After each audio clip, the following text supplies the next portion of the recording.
When I'm ready. All right.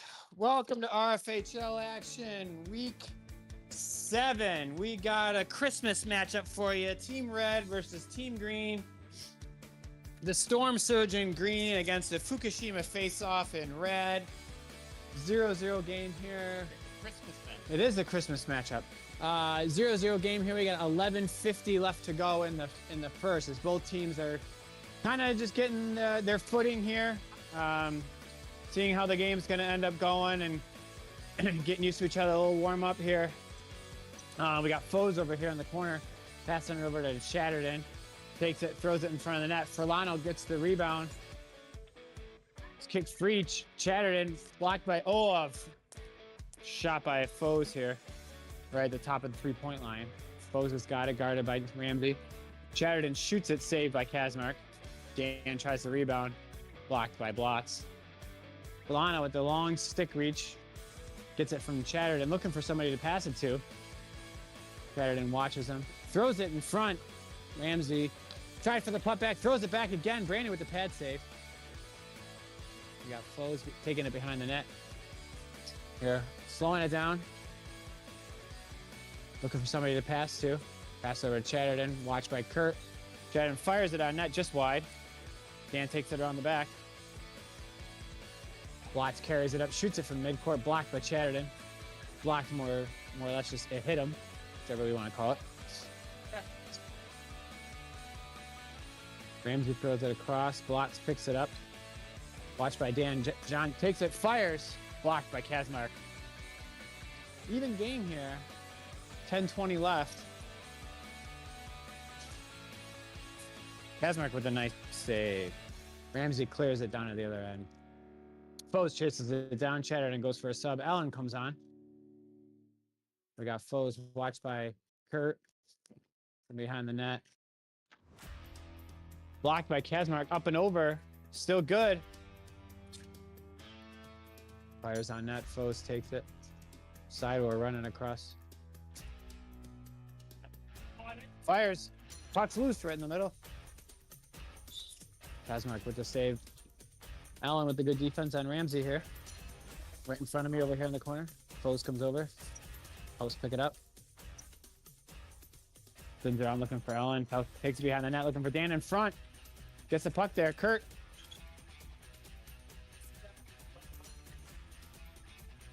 Pass back there. Kurt had it, kind of guided it into Kazmark's pads. And so in the RFHL, that's not allowed. He can't pass it back to the goalie. So here we go. Foes with the shot on Kazmark. Makes a save. Allen with the block. Standing tough in front of Foes. Foes has got it. Circles around. Yeah, that's... Tom has it all on the boards. Got stuck with the boards. Foes has got it. Tried to get it up to Tom, but Tom's got it now. Tom backhands it. Saved by Kazmark again. Blotzer over to Kurt. Watched by Allen. Kazmark with the save. It was either post or helmet. Tom shoots it. Saved by Kazmark yet again. 8:25 left. Got Brandon with the save. Chatterden takes it. Pops up in the... Chatterden takes it around. Furlano shoots it into the net. Nice shot, Chatterden. Him and Furlano were battling for it. Looked like they... Chatterden broke free. Shot from the far side. Just before half. Fired it in. Opposite side. Got Kazmark. With the goal, we got 1-0 Green. Puck out of play. Shot wide or side or Furlano. Couldn't see who shot it, but we got Tom now. Waiting on the whistle here. Sider to get his goggles so he can see. Allen's got it. Watched by Kurt. Sider picks up the errant pass. Blocked by Brandon. Shattering over to Tom. Tom goes around Kurt, shoots it. Backhand Sider with the save. Sider's got it here. Watch by Ellen. Throws it over to Fulano. Uses his thigh to pass it to Kurt. Puck goes over in the corner. Tom chases it down. Looking for Ellen. Ellen collects it here. Watch by Sider. Throws it in the middle. Fulano is there. Fulano over to Kurt. Can't handle it. Kurt fires. Blocked by Chatterton. Fulano spins around. Sider chases it down. Watched by Ellen.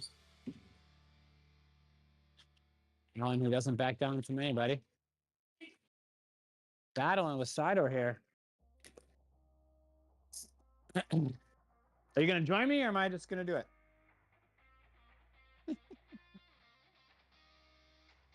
Oh, I guess I should update the stats scoreboard here. Oh, cool. Thanks. Okay, I am finally here. Oh, man. Sorry about that, everyone. Whoa. Yeah. We, Suns, first time. Oh, did we just miss a goal? Did I just miss a goal? You just missed a goal. You just missed a goal. Fulano scored. Let's get that replay up and loaded. Let's see what happened here. Oh, Furlano just beat everyone out and grabs the puck. Oh, man, he's nasty. That guy's pretty good. Yeah, he is. I don't know if anyone's told him that. But, hey. Boy. Well, so that ties things up. Is that correct, Sweet?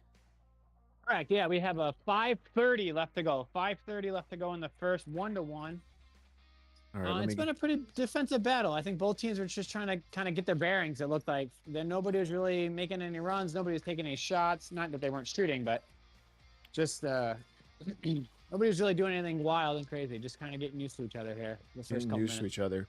And so Fukushima Face-Off is currently our #1 team in the league.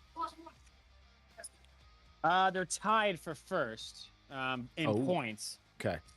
We got a 3-way tie for first. Wow. Actually, it's between them, the Sinkhole Sidewinders, and the Tipsy Talking Twisters. All have 12 points.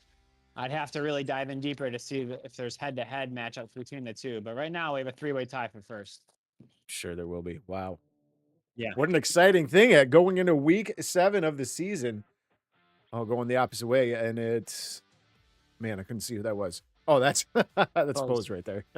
Bose with the puck drops it all the way back down and coming back the other way. All right, it's over in the corner. I can't see anything. What's going on over there? Sidor and Foes are battling for it. Foes picks it up, finds Tom running down. And what's our time on the clock? I'll try and get that updated right now. 4:10 right now. 4:10. 4:10. 60 times 4 is 240. So that's what we're going to do. We're going to reset and start now. Go. Nice. We're right on time. And good save there by Brandon. Wow. Yeah. Oh, it looks like the might have gotten the puck behind him. It looks like the net is off a little bit. I hope someone adjusts that, or that might just be my camera angle. I'm sure the referee will take care of it. Attaboy. Yeah. So your first game of the season on the call. How does it feel to be back? It is. I got a period last week. I did a period for Relieve 2.0, and that gave me the itch to want to get back to do it. So I want to get back into it. So here I am. Hey. I claimed the 6:30 right away. Oh, it's good to have you. Foes with the puck. Is he going to do something nasty? Ooh, tight. I had to recruit a seldom used ref so that I could do the broadcast. So we got refing for me so that I could do the broadcast. What a guy. What a guy. Yeah, I know. He's all right. Man, he is. He is. All right, I'm going to pull up the standings here. Yeah, pull him up. He's not even playing tonight? No, he's not. He's been hurt. He hasn't played in 2 weeks. Yes. My goodness. You said his name about 1,000 times last week. He wasn't playing. Oh, that's right. Well, he should have been standing there. Look at that. Yeah, you see that? The referee jumps in and gets that fixed up right there. Okay, so looking at the standings, so Fukushima face-off. Wow, literally all 3 of them. You were 4-2 on the season. You think I'm lying to you? Well, I think the crazy part about it is they're all like right in the line of goal differentials as well. Like Sinkhole Sidewinders is at 4. Good save by Brandon on the bull and was able to get the freeze. Great work by Brandon on a very dangerous play. So So Sinkhole Sidewinders 56 and 52 for a 4-goal differential, 46 and 41 for a 5-goal differential for Fukushima, and Tipsy Talking Twisters are 44 and 41 for a 3. That's absolutely insane. Absolutely insane. There's only 2 teams at double digit. Oh, what a shot by Furlano from deep, and you can see Brandon wanted that one back. And from the angle that I had, like Brandon had it the whole, like he tracked it the whole way, and you could see that he was like making an attempt to it, and it just snuck through. Hey, Brandon saw it the whole way, and yeah, I think he wanted that one back. Man, as far as a good shot, but you could see, yeah, he was tracking it, just couldn't quite grab it. And there's a lot on the line tonight. You know, Fukushima is still trying to battle after bouncing back, because I think did they start 0-2? No, I'll have to look at the standings, but I mean, Fukushima's holding on to it. Still good. Good defense. Way to get that kick. Got that leg out there. What a save. Whoa, Brandon. Oh, that one's going to hurt. Yeah, that go around the back. I couldn't see how it got over there, but I saw it end up on the other side of the net. Yeah. Did it bounce off the back? Yeah, it must have. Man. So, all right. So, Sidor had it behind the net. Passes it around. Yeah, Brandon didn't even see it. Bounces directly to Kurt, and Kurt's just going to pound those home every single time. Nice work. Boy. No, and you even mentioned, you're talking about the standings, and even though the Storm Surge team is down near the bottom, they are the bottom. But you know what? They haven't had their full team. Jesse's out tonight, so they still haven't had their full. I think they've only had their full team like 2 weeks. So wow. The record is not really how good or bad that they've played, because they haven't really had a full team. They do have Foes and Tom, so they're never out of it. But those 2 out there, so just a rough go. But hey, for them, this could all be preseason, as everybody makes the playoffs, I think. Still, man, is this going to be another situation like last year where team didn't play together all season and then dominates in the playoffs? Dangerous. I don't think anyone wants to play the team green. No. Backhand in by Sidor. And is it out of play? 4 seconds, 3, 2. Yeah. And that is going to do it for our first period. Okay, so a kind of slow start. I know I was listening into what you were talking about. They were slow start to play, but then a big pickup in the second period and a 3-1 game. Now, Sweet, is there anyone that we're getting on the broadcast? Yeah, I'm going to have Kazmark join you, because Kazmark's coming down this end. So I'm going to turn over my headset to him, and he's going to join you, so you can ask him some questions. Okay, excellent. All right. All right, so joining us, as you can see, Kazmark is getting set up in the net right now. He's going to put in the headphones, and we're going to do an interview. All right. Just talking. Yeah, just put it in your ear. Oh yeah, put it in your ear. Yeah, put it right in your ear. Oh, yeah. It's in there. So, Kazmark, a strong first period for your team, getting a 3-1 lead. Talk a little bit about the period. What did you like about the defense in front of you? I like a lot of the defense. The only goal they scored on us was a good screen on Green's part. Otherwise, I thought we did a really good job of not turning the puck over in the neutral zone, which was what bit our team in the ass last week. So yeah, I mean, not much to dislike about that period. Hopefully we can keep it up for the next 30 minutes. All right, excellent. And then what do you think is the key factor going into the second period to hold on to this lead? I think we gotta change shifts, quicker shifts. I think there was a couple times where they were able to sustain pressure in our zone, and it was because we had a couple guys getting caught out there too long. So I think if we're a little better about that this period, we'll keep pouring it on. Awesome. Well, thank you so much for joining us in this first intermission. Best of luck to you the rest of the game. Thank you. All right. So there you have it. Steve Kazmark joining us from the Fukushima face-off. Currently tied for first place in the league. They're playing great. Storm Surge getting off to a 3-1 deficit right now. There's a lot of work that needs to be done to jump back into this. But again, they have the firepower on it to be able to come back at any time. They are I'm back. Great team. Hey, welcome back, Sweet. So we heard a little bit from Kazmark. He really liked the defense in front of him. It felt like the only goal against him was a really just kind of bang play by Fukushima faceoff. But what's your thoughts for Storm Surge to bounce back into this? I think they got to. When I talked to the pseudo captain, because the captain's not here tonight, Jesse, Chatterton said controlling the pace. is what they Ooh, had to do because they said that Fukushima does play quick. They play real fast. They take it off the freeze. They run up and down. They're really, really quick out there. So he said that they had to control the pace. So now that I've said this now, I'm interested to see if they can do that in this period here. Yep. So yeah, I think that they have to play slower. Like I don't think you can match the intensity of the Fukushima. I think you have to slow it down. Less puck time for Fukushima is less time you're chasing them around. So yeah, I it's a tough intensity to match. I think even going back to like all time, like how many teams can match this type of intensity? They are a very they can be a very aggressive team and really wear you down. So we'll see what that kind of pace can lead. But second period to play, it is a 3-1 game in favor of our team in red. And I really like the Christmas theme doing this. So is there going to, is there going to be a Grinch style atmosphere tonight? Is it in the net? What happened? Did you, so no, what was that clear? No goal? That was a no goal. Yeah. That was past Brandon, but there was sticks in there and it never made it across the goal line. It was there and it was behind Brandon and they were whacking at it behind Brandon and it never crossed the net. So it never crossed the line. So it was a good call by the refs here. He was right on it. But it did not go back and cross the line. No, that was a wild play. That was close. But it was a no goal. Wow. And we've got a note from Steve. I think SS needs to play a slower controlled pace even against other teams. Okay, there you go. So it sounds like everyone's in favor of the slow controlled pace by team in green. Yeah.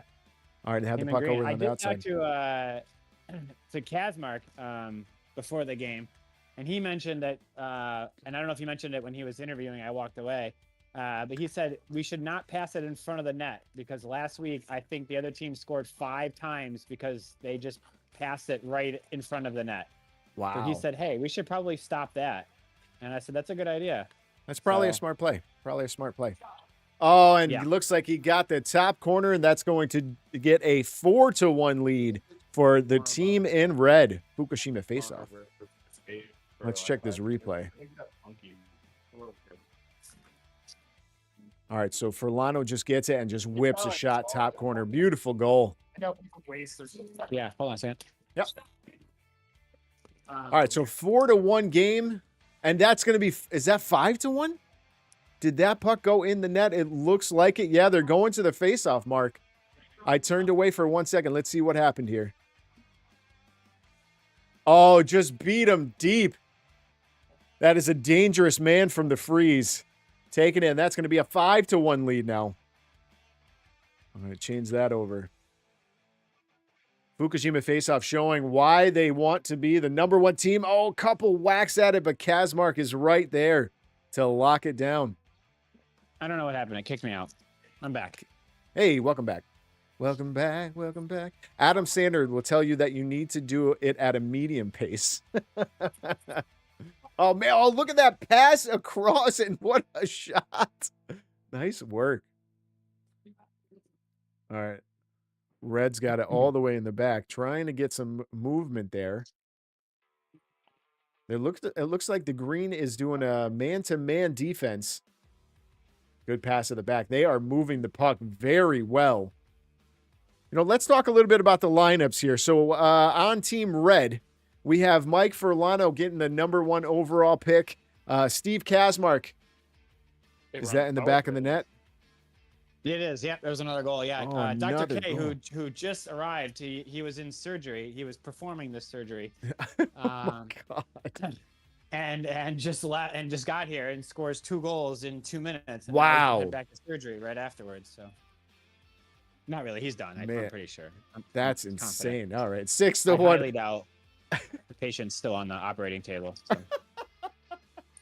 So. Kevin K-Flow says, I think the green team needs more goals. Just my expert opinion. I don't know. What do you think about that? I mean, yeah, you got to start somewhere, but I also think that they need to control the puck. They haven't really, especially in this period, they haven't really had the puck to even perform getting goals. Mm-hmm. Red has definitely been dominating this and they just blocked each other because Sidor had a perfect putback, and I think that might have hit Kurt. Well, he shouldn't have been standing there. So Jeremy they says, blocked I think each they said they want to read more this year. Okay, all right. That's kind of important. Reading is Okay. important.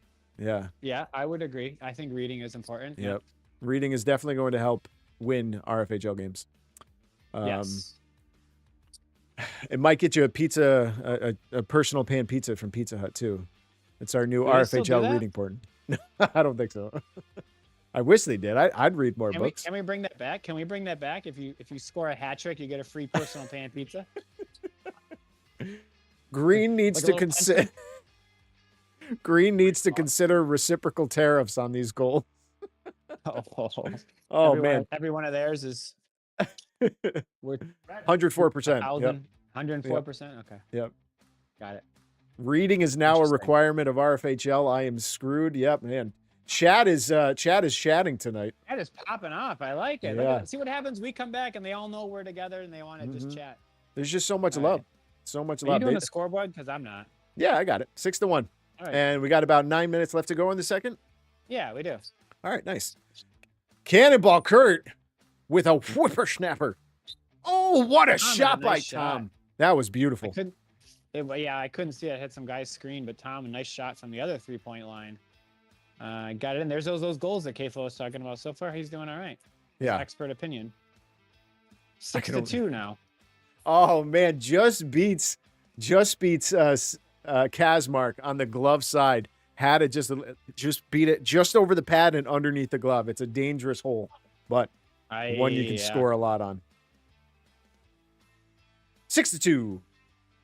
Good poke away. Cannonball Kurt just knocks it down to the other side.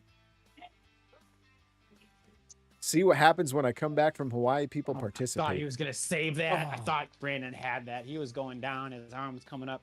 Thought he was gonna save it. We're going to check that replay. Man, we have got a goal surge going on right now. Yeah, not 3-1 after one. Now game is opened up. What a goal. Watch those danger holes. I wish these commentators would shut up so I could hear the ambient noise. We'll talk more. 7-2? John. Oh, is that a penalty?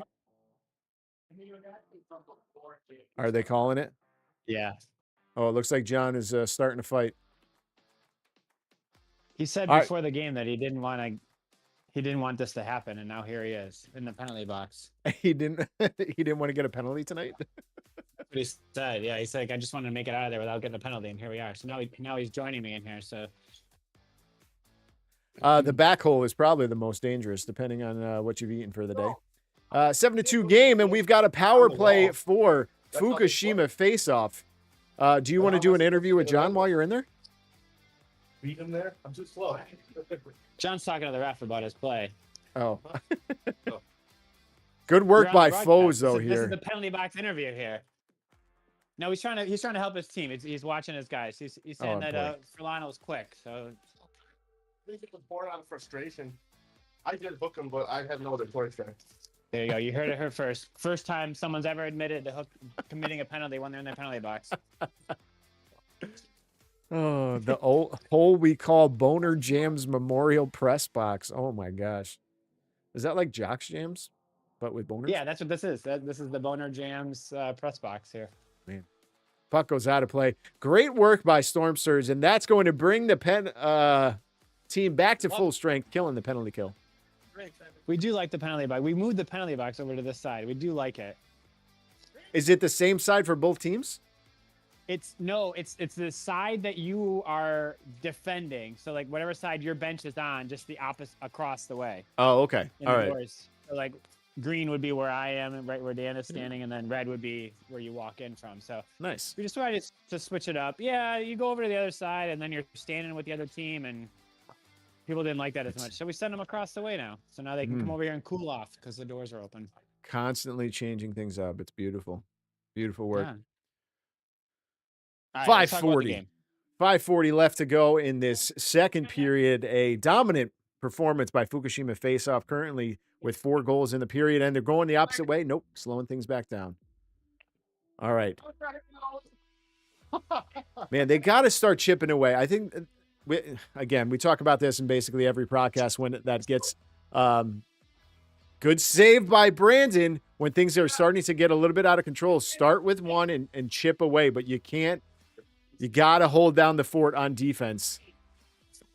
And they have plenty of defensive members and veterans that can do this.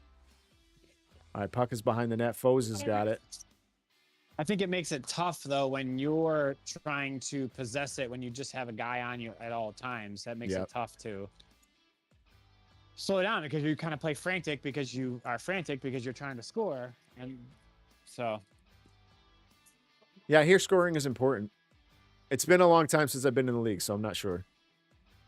Shot all the way down. And man, look, Kazmark. I really want to play against this amazing Kazmark goalie. Like, this guy is a juggernaut in there. He has gotten, like, his goals against has dropped every single season that he's been in that. Boy. I think it was somewhere around 12 his first season, and now it was down to, like, I think 6.5 or 7 left last season. So, man, crazy. In 3 or 4 seasons, it's dropped 6 goals a game. Yeah, it's impressive. It's really impressive. It's really nice. Really nice to see. It's always good to have. Oh, they hit the post.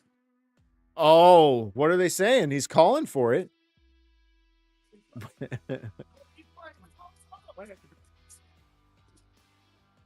No, I didn't score until after the league. That's how I have kids.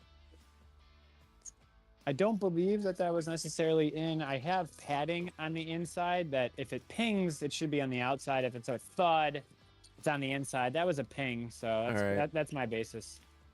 We just watched the replay on the small, and I'm not seeing it that much. But again, it's on the other side, so. Goes high? Oh, it goes over the net. Okay. What happened here? Over the net. That was on the back of the net. Okay. Was it off of green? It was off the backboard, off the net. No, off of green, off of red. All right, green with the puck. Pass it over on the left-hand side. We're getting down to our final 3 minutes of the second period. 7-2 game in favor of Fukushima faceoff. Oh, man, almost had an odd man break. Great save there. Tom is just going to dump it over into the corner. Going to be battling. Yeah, that's red. All right, looks like the puck is going back to red. Is that right, Sweet? Yeah. Got to be careful here. Oh, just chips it down, and look at that steal. Oh, man. Just a little bit out of her reach. Yep. All right, still with the puck. Man, Furlano's calling for it at the point. And there it is. Gets it over to him. Able to get a shot on Tom there for the save. Going to dump it all the way down. Going to have to hustle back. Can they get it across? No. All right, good control here. Gets it to Tom. Oh, Tom loses it a little bit. Good shot. Good save. Man, this guy blocks. And he's so good at covering the net. Even high shots, low shot, he's got everything. Wow. And does he have any prior experience? I don't believe so, no. Man, good nice for him. Defense here by Dan there. Puck Getting in goes there, high. helping his goalie out. Brandon was down, and Dan held tough with two red right on him. Man. John Chatterton. A cannonball Kurt with another slopper knopper.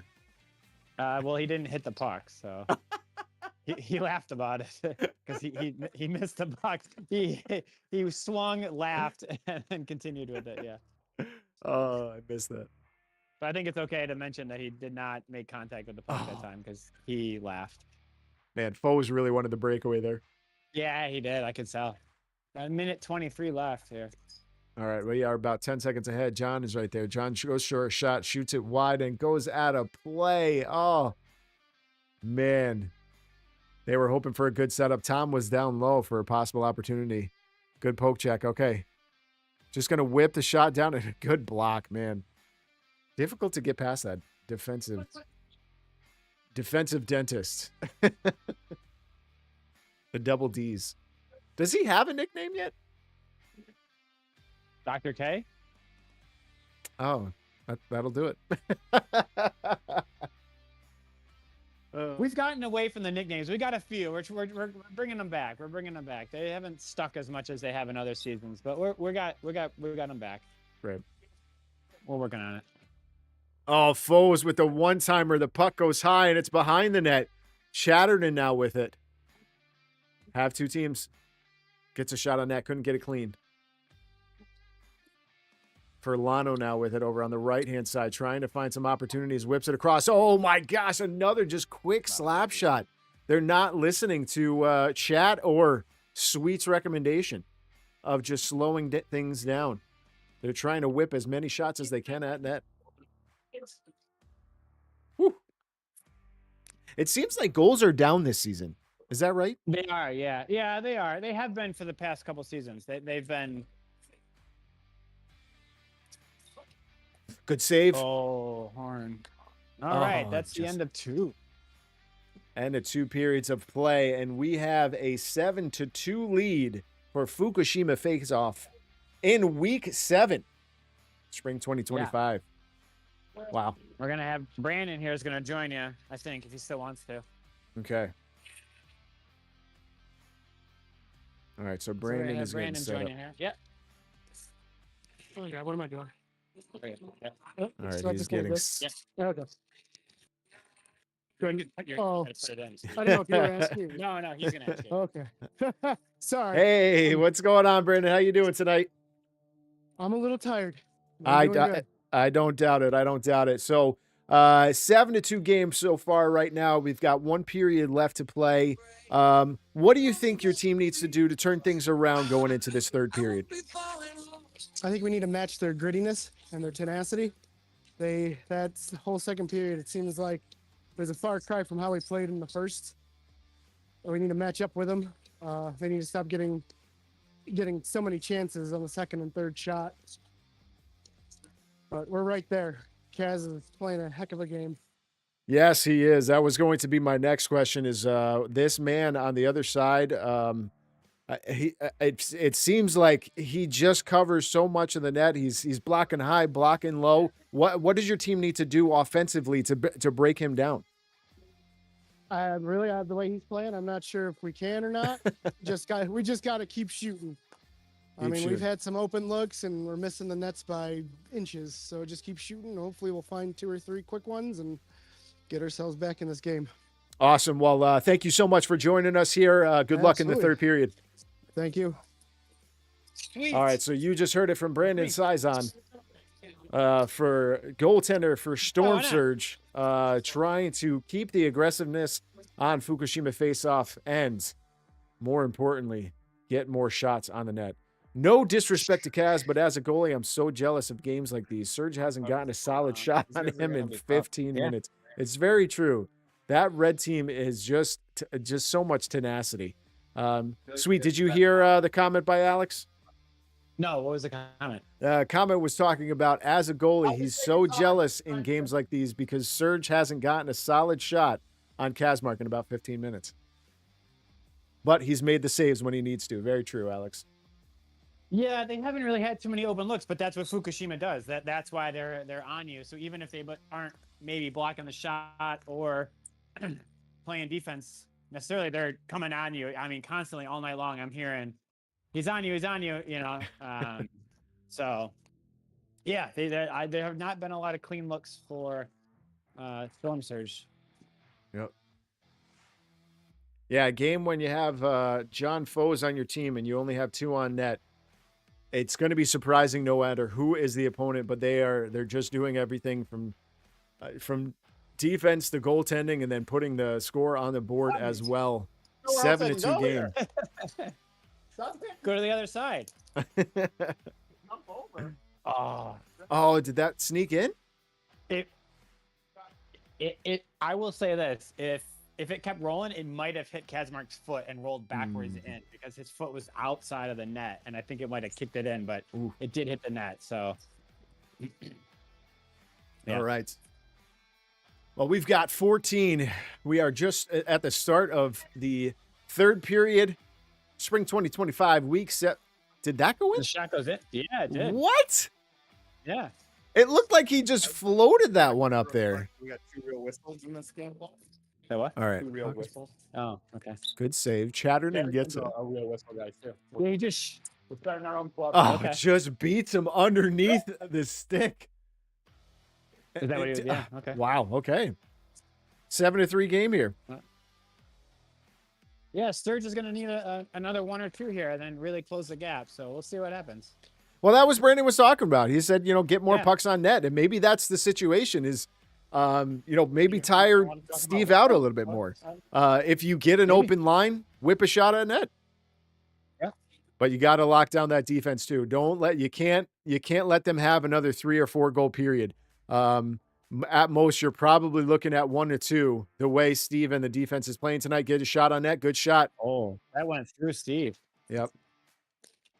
And, I normally talk about when a goaltender is hot, getting more clean passes off and trying to move him side to side. But in this situation, you got Fukushima faceoff that is just relentless on defense, that if you get an open look, it might just be best to settle the puck down and try and get a clean shot on net. Wear Steve down at this point. Yeah, I would agree with that. And they've got the offense to do it. There's plenty of guys that can score. Oh, look at the pass across. Oh, my goodness. Didn't look clean. Missed, yeah. It was open. Ramsey was there. What's the temperature in Rochester tonight? Is it a hot night in the gym? No, it's not hot in the gym. It's cool outside, so I got the doors open. It's cooling down here. Nice. All right. Oh, right. Sneaks all the way through. And another good whip by Chet. Wow. A lot of opportunities going on for Storm Surge right now. They're starting off the period just the way they need to. Good stop. Get that freeze. Oh, man. Furlano trying to poke check it away. And Chatterton's just going to take it. Oh. Man, Jared blocked there after the turnover. Have to be careful. All right, got Foes back out there now. Oh, looks like Foes is just going to man up on Furlano right now, trying to get open. Have to be careful with Furlano all the way down. Just going to leave the shot. All right, Chatterton there on the left-hand side. Whips a shot on net.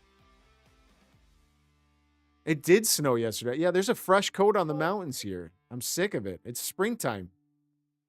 Yeah, it did snow him. Although oh my goodness, good thing Foes was there. Oh, Tom. Whoa. Deflects it out of air. Nice. That was nice. That flipped up off the save, and Tom flipped it, waited for it, so it wasn't illegal. Came down, got it right at waist level, flicked it in. Nice shot by Tom. And that was right after Brandon made the save and then just kicked it backwards with his foot to Foes, and Foes just whips a shot down there. And just like that, we have a 7-4 game. Yeah, here we come. There's 2. Get another one. This one gets real interesting. There's Ellen. Oh, wow. Okay, 7-4 game. We have about 10 minutes left to go in this third period of play. Oh, wow. Another shot on net. Yeah, Kazmark point blank on Foes, and Kazmark just hit him. Furlano's just going to whip it all along the opposite way. Okay, Foes is going to take it. He's going to whip it over to the side. I'm saying whip it tonight. Whip it good. Fukushima face-off. Has the puck, just slowing things down. This is their game. They're perfectly fine with this. Just control the speed of play. Look at the pass across. Good. Nice Whoa. save, Brandon. Holy cow. Great save by Brandon. Oh, my goodness. Look at that play. What was over there? Just a pass across. Oh, man. He wanted to. Oh, man. Just had to tip it. Oh, it looks like he missed the net. He did. Yeah, I think he did. Brandon was there, though. I think Brandon was sliding across. I don't think it was going to go in. It did miss the net. It didn't even touch Brandon, but I do think. We're checking the replay inside of a replay. All right.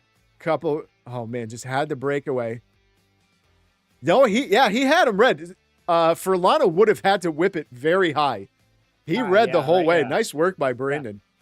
Keeps his team alive in it. 7-4 game. If you are new to the Rfhl, which at this point we're at week 7, but if you are new, a 3-goal lead in this league. Oh, look, you can't give that much room. No, he's good. He's good. He's good. He's good. Oh man. All right, that's 3. That's 3. We got a 7-5 game. Yeah, he read that the whole way. He as soon as he got the puck, as he was going up, he's like, I'm going to shoot this. glove side, and there's nothing you can do about it. But just like that, 7-5. What a comeback. Yeah. So 7-2. So yeah, so 3 goals so far this period. They have to keep the defense up. Plenty of it's the opportunities. defense. Yep, defense and offense. That's what it's been. They that last even by Foes, he came back on defense, blocked the pass, and then got the turnover, took it down. So they're doing what they need to start the third period. We are just about the halfway mark of this final frame. Can they mount this comeback? Have to be careful here. Going the opposite way. Someone took the keys out of Face-Off's ignition. Hey, I like that. That was pretty good. Yeah. Sometimes those comments are pretty clever. Yeah, I do enjoy comments. All right, puck is over on the left-hand side, still trying to do some work. All right, puck is out of my view. That's all Who's right. is that Sidor's Sidor? Got it by Tom there. Threw it across to Ramsey. Ramsey back to Sidor. Oh, good Stick save and save. going the opposite way. Can Foes get a knack at it? No, bouncing puck too much.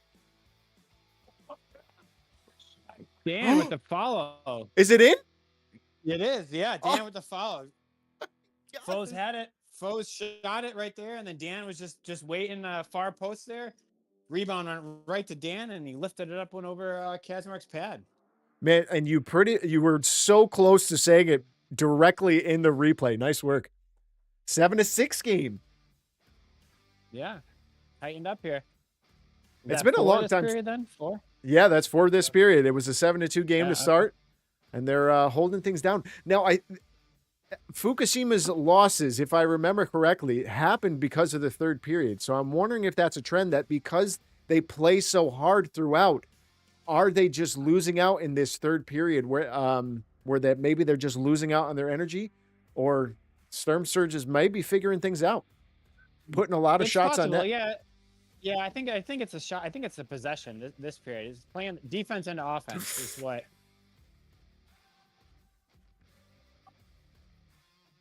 That was very close to going in. Man, Furlano even backed up to allow him to take that shot clean for Steve. And it was a great work because they were able to get possession. Tom's going to shoot it on net. And now John has it and just going to get the save, hold on to the puck. Tom's going to take the freeze. Wow. Who had that side open? All right, Furlano with the puck. Man, sweet. What are your thoughts on Fukushima face-off? Like, what are they missing right now for this third period that they weren't doing in that they were doing in the first two? I do think, to your point, I think that the Storm Surge has been surging. They've been coming and playing a little harder, and that's ramped it up a little bit. And it might have coupled with the Fukushima being a little tired. Yeah. Shot on net. Oh man, Furlano was right there. Almost had a forehand to backhand in the net. Another shot, and that's going to... Oh, I thought that chipped high. Good poke check away by Kazmark. Man, what an exciting game that we have had so far tonight. A 3-1 lead for Fukushima after 1, a 7-2 lead after 2, and now it's a 7-6 game. This next goal is going to be crucial. We could see a 2-goal advantage or a tie game as we are officially under 5 minutes left to play in this third period. Good steal. Foes is just going to whip a shot on that. He's okay with ripping anywhere. What happened? The puck came right out in front off a deflection, and Foes went to slap it out of the air and missed and hit the backboard. So, and there's a turn of events right there. Yeah, that's always the backbreakers, as they would say. For that, an almost goal by Storm Surge, and I think you can see they're kind of hunched over. I think they've been really coming hard, and I think that's been the difference, as you were saying about that. But yeah, Furlano just puts it in there to give him back a 2-goal cushion.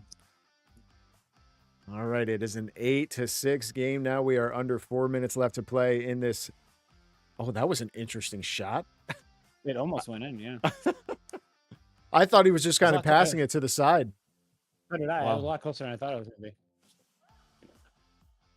All right, yeah, man, Foes is perfectly fine with just whipping shots on net. Yes. All right, puck is over by Sweet right now. You want to give him an interview mid game? Yeah, I should have asked him. And Dan was over here with Watch by Dr. K. All right, puck is behind the net again. Man, Foes is having a long time in there. Just going to whip a shot on net, and Steve's going to get the freeze. Furlano with it, just going to whip a shot on net. Great work by both Brandon and Chatterton to get the save.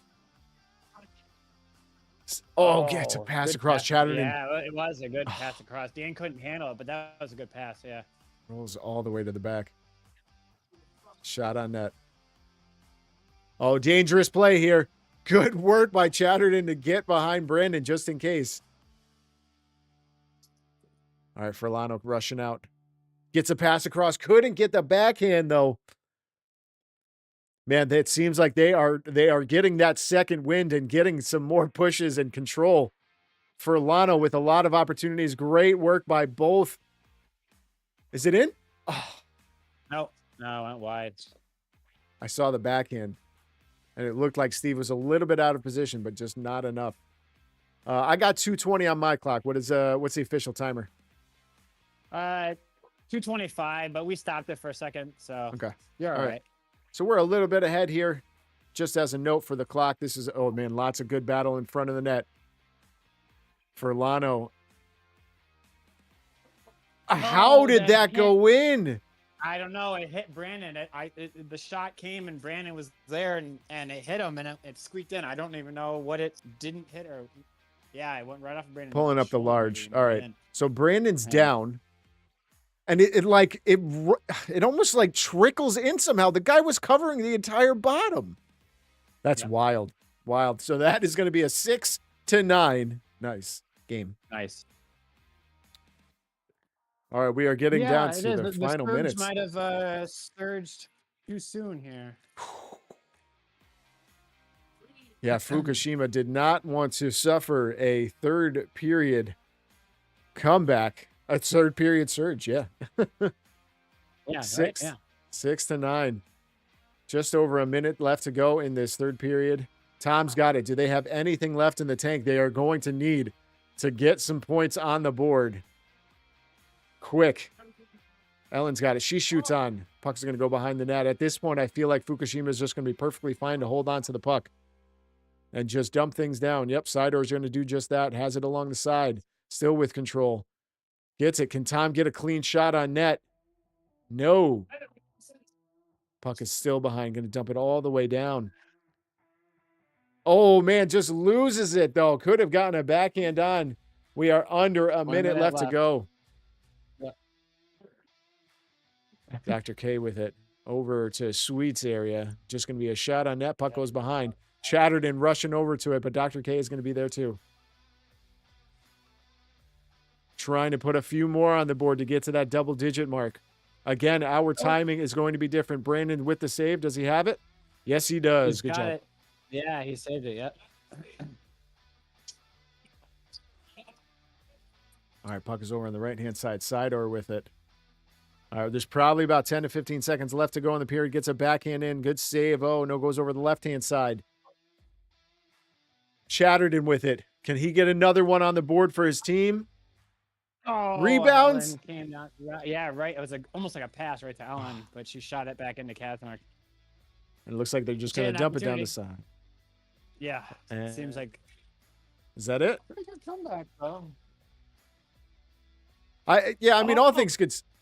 Did it go in? She was trying. No, it didn't go in. She was trying to. Oh. But I got to, all things considered, I think they made a good comeback, 7-6, and they really charged in, made it a game here for the last 3 minutes. It was a really good effort by Storm Shares. They didn't give up, being down 7-2 after two. That was a real great comeback. And a lot of times that's what you want to see. They kept battling all the way to the end. And it's going to be a tough pill to swallow, but we always talk about momentum, and it's something that they can take into next week. Is, hey, listen, we were down by 5 goals. At 7-2 game, and it was a 7-6. They were that close, but they did everything they needed to do defensively. We mentioned it right in the start, is that they can't let anything more than 3 goals go in. They only let 2 go in. They just needed a few more offense, but Steve and the defense was there pretty much the entire game. A little bit too late, but great battle. we could probably blame Jesse for missing. Jesse's probably worth Yeah, there you three go. goals. So Exactly. I blame Jesse. Captain Jesse wasn't here. He's worth 3. So it's on him. Yeah, on the all captain. on him. Hey, that's just what happens. If you don't Yeah, show up, we that's can what it blame you is. for everything. Yeah, it's 100% your fault, Jesse. Yep. So All right. Well, sweet. right, It was well, great to broadcast with you again. yeah, it's Appreciate fantastic. We're getting kicked off here for the next 2 Yahoos. Yahoo's coming So- in. Well, I bet they will do just as a fantastic job. What do you I think that they probably will. Yeah, some e-bugs. That's what we got coming in.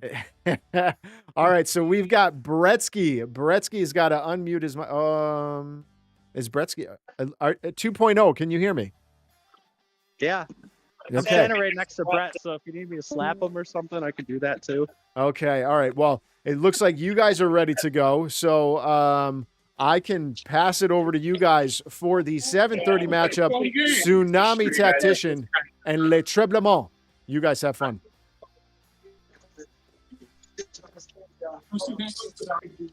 Will do. Thanks. Are you coming upstairs too? I'll come up for the first use. I just have to make sure we don't stand next to each other and have the mics pick up.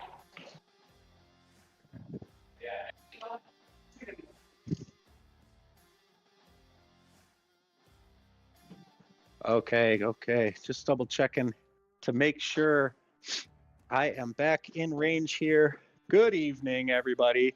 2.0 here. I'm just going to talk as if you can hear me. Maybe I'm connected, maybe I'm not. Who knows? But I'm talking and You we're are. going. We got our 7:30 matchup coming up here between Le Tremblement and the Tsunami Tacticians.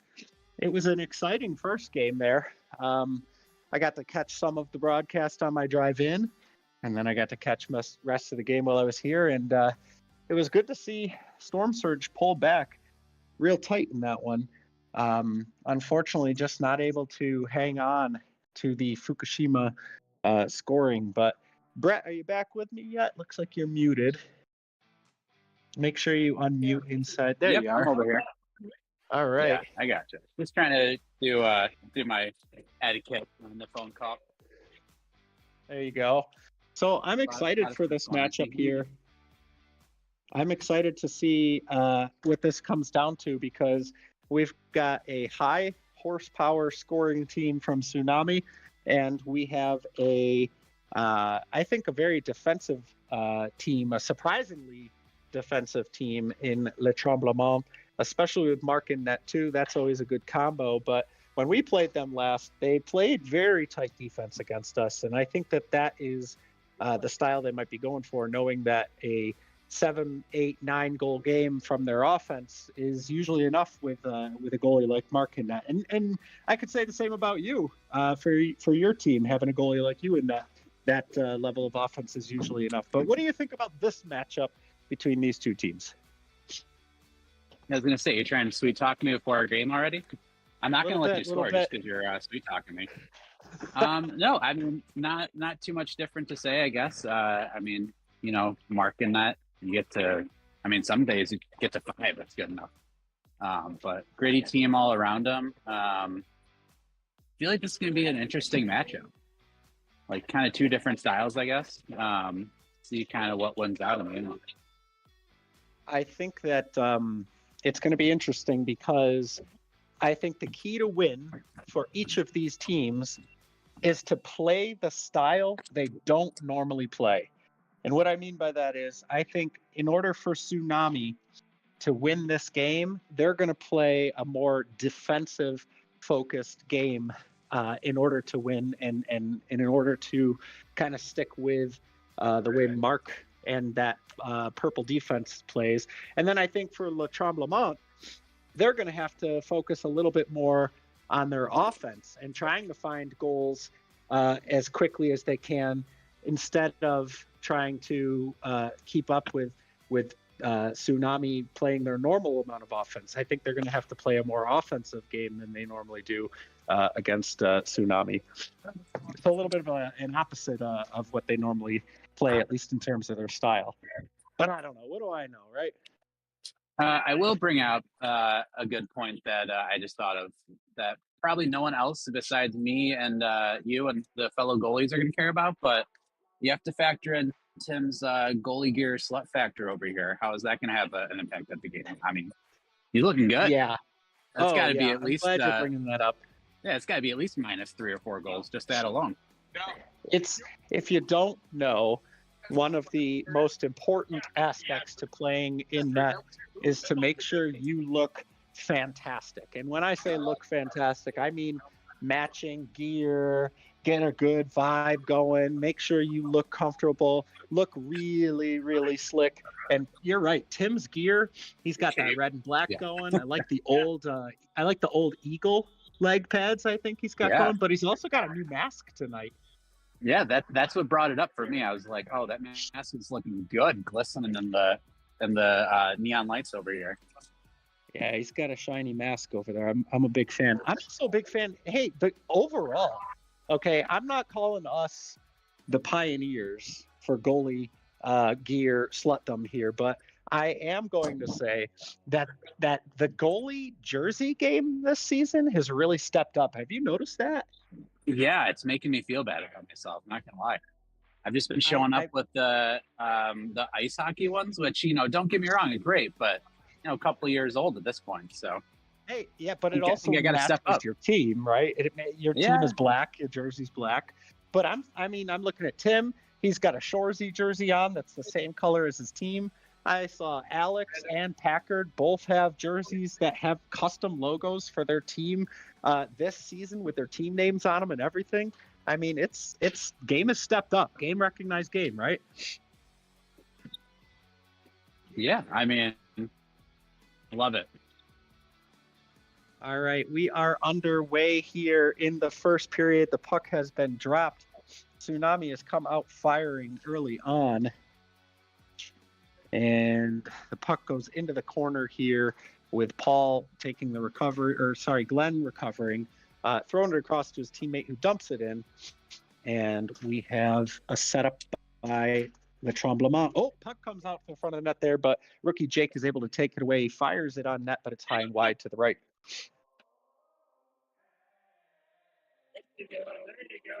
Tim sweeps that one away and actually throws that up nicely to Kyle, who's not able to handle it as cleanly as he might have hoped. Puck goes back down to the corner, and Le Tremblement find the point. Sean with a long shot and a save, but it's still loose right in front of Tim. It's still loose, and he finally gets his blocker hand in there to cover it up. Way to fight through all that bouncing chaos for Tim too on that. Yeah, lots going on over there. Lots going on with him trying to find that cover because he reached for it a couple times, and once you do and you miss, you're very vulnerable once you're stuck down there like that. Puck goes into the corner, and Jake steals the pass to the front and breaks back the other way. Shot is high and wide on the glove side, up into the curtain. It'll be Le Tremblement puck. Waiting for the whistle here. Glenn is waiting for the whistle. Nope, it looks like the call is going to get reversed, and it'll be a Tsunami puck. They're saying Mark got a piece of it with his glove. Shake throws a long pass into... Yeah, I was going to ask you, actually, and then play resume. I didn't see him touch it, but, I'm not going to take that save away from a fellow goalie, so... Yeah, that's a tough one, right? In his head, he's probably thinking possession, or do I want the stats? I mean, you probably want possession, but Jake makes a strong move to go for the wrap, but is denied, and he goes back the other way to rookie Jake, who's got the puck again. He throws a soft backhander that gets all the way through, but Kyle's a little slow to get there. Kyle did the puck down low. He's looking for the point, but it doesn't get through, and Glenn's got the shot and scores. We've got our first goal of the game. Glenn parked himself in a great spot to defend the pass to the point, which he knew was coming. And on the intercept, he turns and fires a low right-hand corner shot on Tim to make it 1-0 Le Tremblement. What was the angle like down there on that one, Brett? You probably had a good look at that. Yeah, I think he just got a little screened. To be honest, I was kind of puck watching a little bit, and I don't know if it was his own. I'm assuming it was his own defender in front of him, but I don't think Tim got around the screen enough to see it. Just kind of a low glove. He didn't really move too much, so my guess is he didn't really see it until it was past him. Yeah, and I got to give credit to Glenn too. I've noticed he's gotten a lot more confident in the shooting department over the last couple of seasons. His play is really reflecting that. He's always been a nice, scrappy player, but especially in the corners. But offensively, he's really come alive over the last couple of seasons. Absolutely. I mean, snipe like that using the defender as your screen. Yeah, and in case you're wondering, the gray shirt down there is Tom. He is subbing for Le Tremblement and is out there playing his second game back-to-back here. Speaking of Tom, he throws it up the board to rookie Sean, who looks across to Dan Gladding, who goes for the one-timer but just misses connecting. And it goes to the corner. Shake takes a shot in the middle, gets blocked down, but it goes to his teammate. A long shot on Mark is turned away by his arm, and it goes right to Le Tremblement. Tom puts a shot on net, stopped by Tim. He didn't know where it was for a second, but Tsunami clears very nicely for him, protecting your goalie there on some of those. Those pucks in front of the net, Brett, when they kind of bounce around and pinball around and you lose sight of them, it's always nice having a teammate or teammates that will clear the front reliably for you, right? Absolutely. I mean, the biggest thing I always say, because, before the game starts, defenders will ask, like, oh, do you want me to take the shot? Do you want me to pass? Honestly, I kind of tell people, just choose one. Like, as long as I know what you're doing, then I can kind of make that safe selection. And, then I don't have to have 2-3 scenarios in my brain. I can just think, all right, got to stop this shot.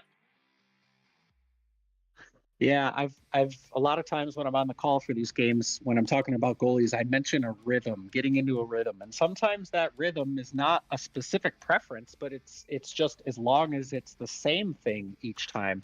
So I understand what you're saying when you say, I don't care if you go for the pass or if you try to take away the front of the net, as long as you're doing the same thing each time so that I can get ready for it and wait for it. Oh my goodness, Jake just threaded a beautiful pass to the front. That's his Kyle, second or third one to Kyle, yeah. Connecting. Yeah, I've noticed Kyle is he's got a little disconnect despite some great passes from teammates right now. I hope he settles in for them because he is a lethal goal scorer when he's able to get settled in. Tom takes a shot on Tim, who stops the puck and bats it away like no big deal. Puck goes back up to the middle court, and rookie Jake with the puck. He's looking to turn. He does. He breaks the corner on Glenn, takes the backhand shot, and it's turned away and all the way down. Glenn's got the puck in the offensive corner for Le Tremblement, throws a pass to the front, but Tim stops it and covers up. Long shot there by Jake, turned away with a kick save. And Tom with a quick turn and shot, and he finds almost the same spot as Glenn earlier, that low right corner shot on a quick turn. And Le Tremblement are up 2-0 now. I'm going to say it this time. Maybe you can confirm for me, Brett, but that one definitely looked like Tim didn't. Yeah, no, that was definitely screened again. Some friendly fire on that. So that's something Tim's got to be vocal about, especially during the period. But even just in period, got to let his teammates know that he's being screened. Yeah, those in-game adjustments, and I've always said too, when you have a goalie who's good at seeing the floor, and they tell you something they're seeing, sometimes they're your best scout, right? You've got the best view when the play is happening to let people know the tendencies you're seeing out there as a goalie.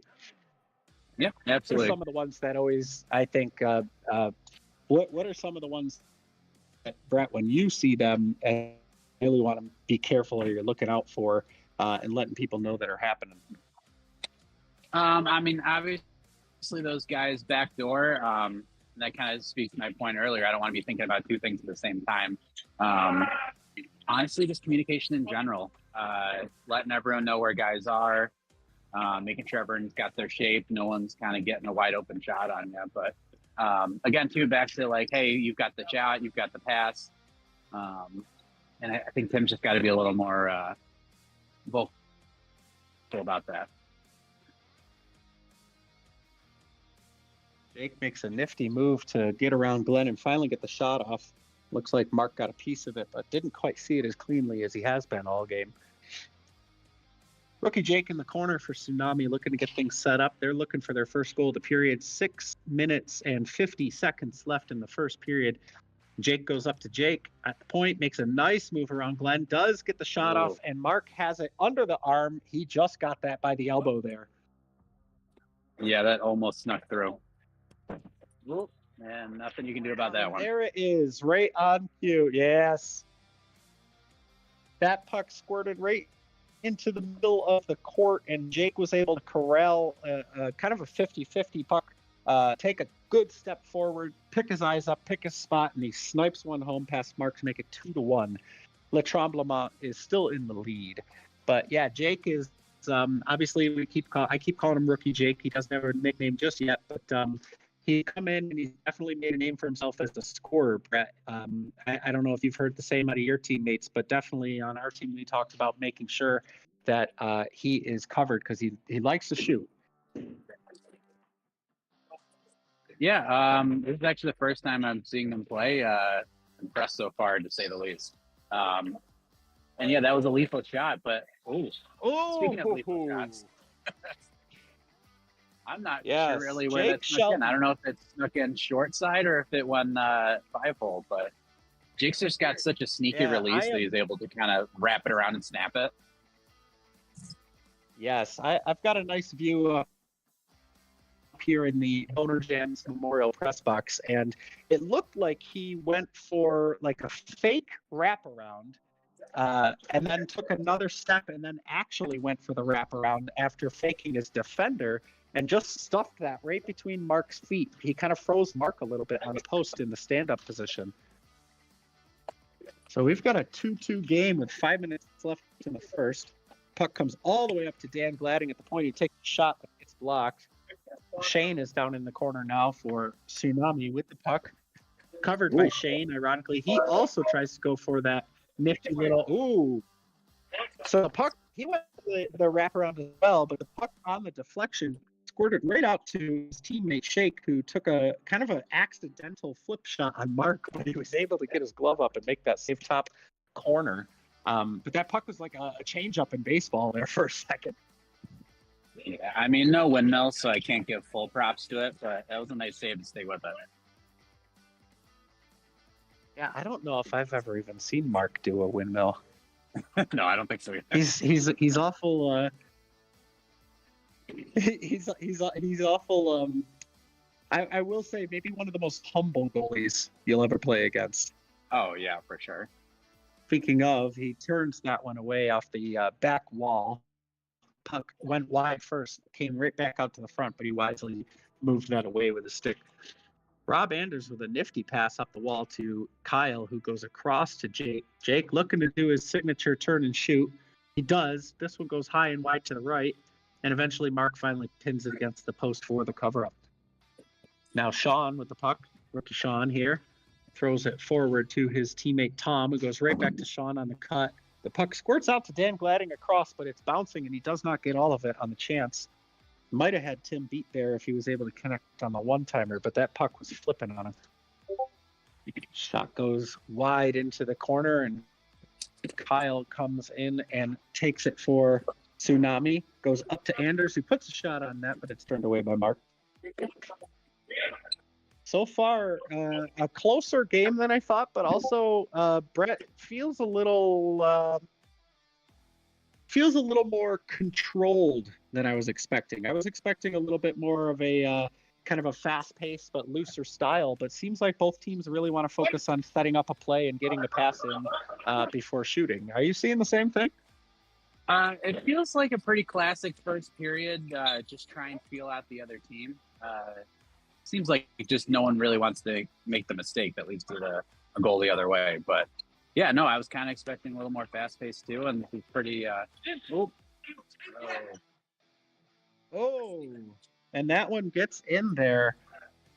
Jake with another shot, rookie Jake, sharp angle, and he puts one home short side on Mark. It just squeaked through between the leg and the post and was able to flip over and cross the line fully.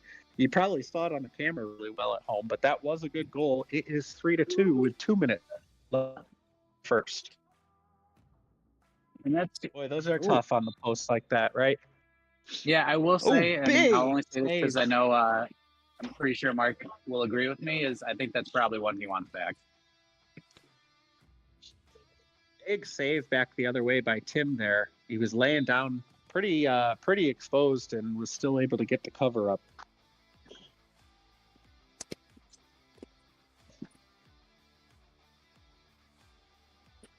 All right, and Mark gets the cover up here, and it's Le Tremblement going the other way. Long shot by Glenn. It's wide. Tim looking to cover up. He doesn't let Kyle get it free, but then finally Kyle lets him know, hey, I'm on your team, and he tires it away. Puck shot up into the stands, and we've got a stoppage. It looks like it's going to be Tsunami puck on the whistle. Kyle hears the whistle and takes it across, puts a shot on net. Mark turns it away, but gives up the rebound. It goes right to rookie Jake, who looks to keep things set up for Tsunami. Shane goes up to Kyle. Kyle shoots. Glenn recovers. He's got the puck going the other way. He takes a shot, but it might have got blocked by his own teammate there. We got a battle right beneath the press box now, and it looks like Kyle comes away with a pass to oh, what a steal by Shane there. So Shane Reisinger just made a great play to steal that puck from Jake. And then Jake, I'm pretty sure the call, if I'm understanding, and I agree with it, looked like he got a stick in on Shane's hands and maybe held him up and hooked him there a little bit. I don't know if that's what Chatterton's calling, but it's definitely a penalty on rookie Jake, which if Le Tremblement do not score, there's 17, nope, they're adding a few seconds back. There's 22 seconds on the clock. So if they don't score, this penalty will carry over into the second period here. So we're waiting for the starter. Was it a hook, Brett? Do you think that was a hook? I thought that's what it looked like from up here. I'm not gonna lie, I didn't see anything from my angle. I was a little confused. I thought Chatterton just blew the whistle because he thought Tim had it. But I'll trust your eyes up there. Yeah, it looked like Shane caught Jake by surprise on that puck steal, and then when Jake went to recover and Glenn already had Shane already had a step on him. He just got his stick right up on the hands, and oh my goodness, another one at the buzzer. So we've got a short-handed goal by Kyle Antilla, and I say another one because he shot that short side on Mark and picked the same spot as the last goal and squeezed that one through, and it is 4-2 after one. Tsunami just scored a short-handed goal to make it a 2-goal lead. My goodness. What a shot. Yeah, I mean, and not to take anything away, because, I mean, you got to hit the hole, but just another, I guess, uncharacteristic goal let in by Mark. You'd say normally he has that shot 9 times out of 10. Yeah, you don't see those ones a lot, but I you know what, I will speak from experience where there's times where for some reason you think you're against that post and you feel like you're set up against it and somehow you're not, or somehow something squeaks through, and then it kind of like it gets in your head. It kind of sticks with you a little bit, wondering if it's there or not. You start having to overcompensate to feel for it. Get kind of some of these bounces like he's been getting.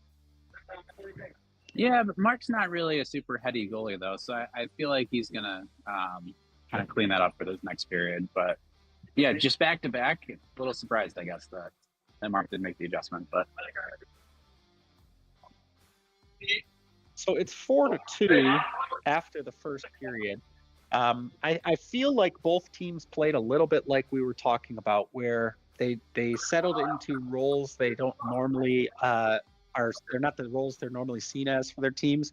I think Le Tremblement was looking to be more offensive with their setup plays, and I think Tsunami was being more comfortable about slowing things down and making sure they played from the defensive side then forward, and it really worked out for them. But what do these two teams got to do to either keep the lead and get the win for Tsunami, or come back into this one and make it a tough third period? What do you think they're going to need to do, Brett? So Tsunami's been really efficient, I think, on capitalizing on a couple mistakes that Tremblement has made. Honestly, I think Tremblement just got to reset, throw some more pucks on the net, and kind of take advantage of those screens that were going in earlier. But Tim's playing well, Mark's playing well. I think maybe just a little more aggressiveness from Trombley-Moss. Don't let Tsunami kind of sit back and play your own game, Yes. Just as a reminder, the period has started here, and Le Tremblement start the period on that power play for about 38 seconds of power play time to start here. They're looking to set something up, and there it is. The shot gets in on Tim from Tom at the point, and Glenn is there to poke it home and get the power play goal for Le Tremblement. They stop the goal rush by Tsunami and get on the board to make it 4-3. Glenn with his second goal of the game. He's got 2 out of 3 there, and he's been Mr. Right Place, Right Time so far for Le Tremblement. Absolutely. Just cleaned up that rebound.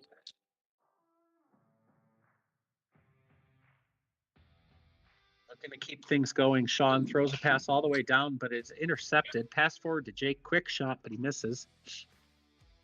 Jake Shelton throws it all the way across to the rookie, who looks to set up against Sean, the other rookie.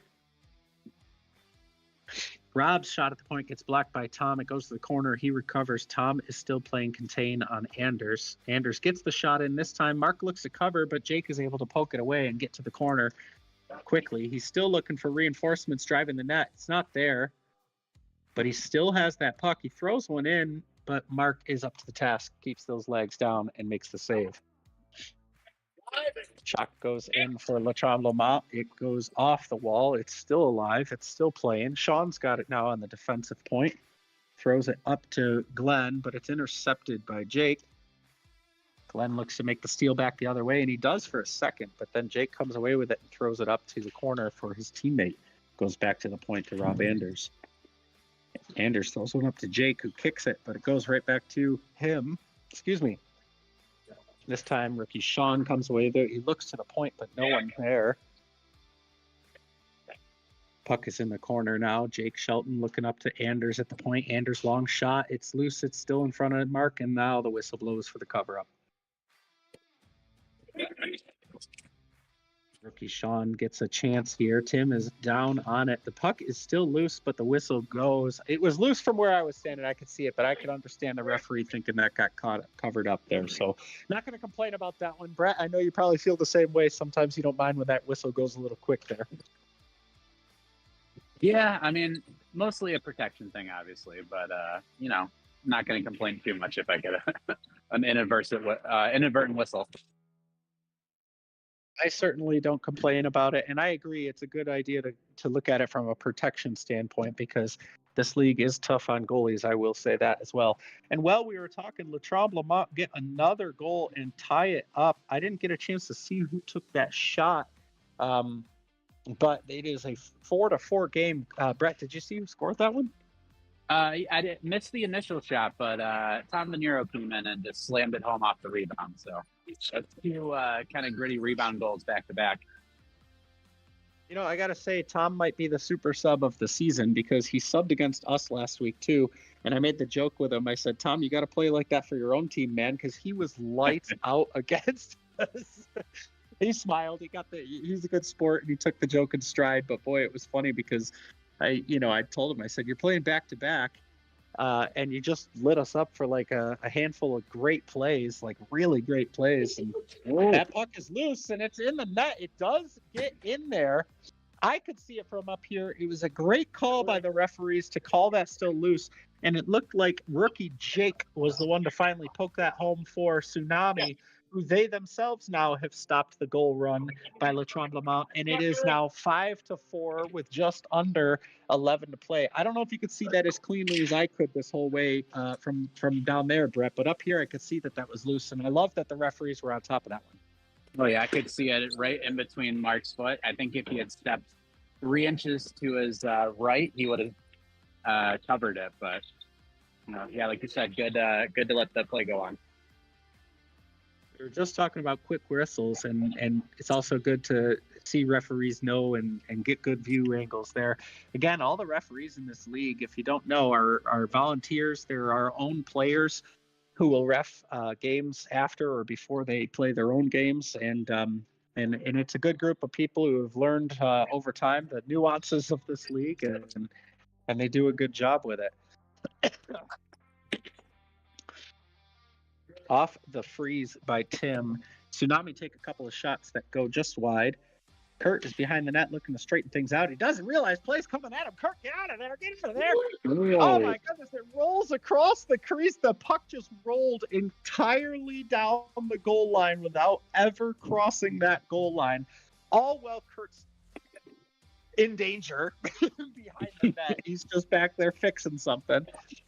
Yeah, I think Tim's life flashed before his eyes when he saw that go across the crease. Been there before. I've ever Not a fun time. I don't know if I've ever seen the puck roll entirely from post to post that close to the goal line without ever sneaking in. Right, and it looked like Tim was staring at it the whole way too, just probably praying that it doesn't go in. That'll be a good clip to watch going back on the YouTube replay here. Meanwhile, play in the corner here. Shane is in the corner with the puck. He goes all the way up to the point to Jake. He looks for Kyle. He takes a quick one-timer shot, but it's just wide and high to the left. Shane recovers again. He's marked up by Glenn. This time looking to turn to the front of the net and tight. Goes to the point, but Kyle is calling for it, but Shane's pass is strong and just a little away from Kyle there. Oh, my goodness. Reisinger just drilled the near side post. And that puck just bounced. Man, Tim's puck luck right now, going his way. I was about to say, but I didn't want to backtrack too much, but then I came up again. I kind of maintain that 20-30% of being a goalie is just getting lucky. Shane just hit the post so hard on that shot too. He had the short side corner and he went for it. It bounced off Tim's foot. He almost kicked it in, but was able to corral it. Puck goes up into the curtain, down into the bag. Brett, let him know it's in the bag. It's in the bag. It's in the bag. I saw it go in the bag. I don't know. Confusion ensues, and confusion ensues, and Kurt remembers he's got a spare in his pocket. And here we go with 7:50 in the second period. Shot off the point gets blocked. Rob puts one on net, and then Kyle puts home a nice turn and shoot on the rebound, but both shots blocked by Mark. Puck trickles over to Tim, who covers it up and lets his teammate Jake ensue with the puck. Over to Rob, who takes a shot. That rebound comes out. Great clear by Tom. Couple whacks. Yeah, he had a wide open net. He had a chance. Yes, Kyle had a lot of net there, and Tom cleared him out very well. Mark definitely felt that one go off his foot, but then never knew. I think both these goalies should probably buy some lotto tickets on the way home. Hey, Kurt.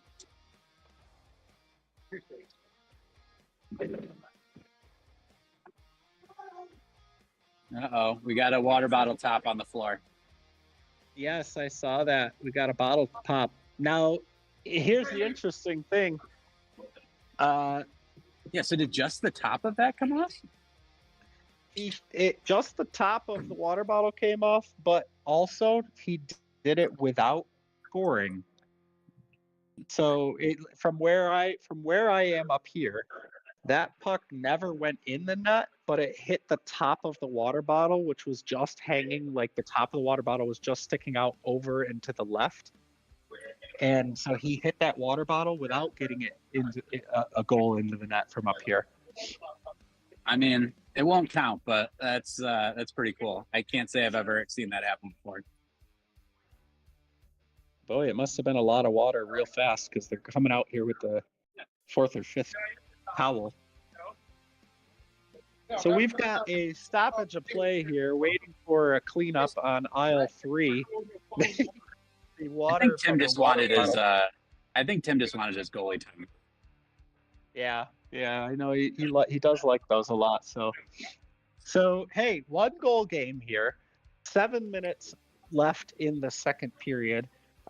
It's been close from end to end so far, and we've seen 2 lead changes this period. We've seen 2 lead changes. Never mind. Latremble Mount tied it, but didn't take the lead. But still, the game is very close, and we talked about in the intermission what each team needs to do to win. Now let's talk about what does each team need to do to avoid the game getting away from them.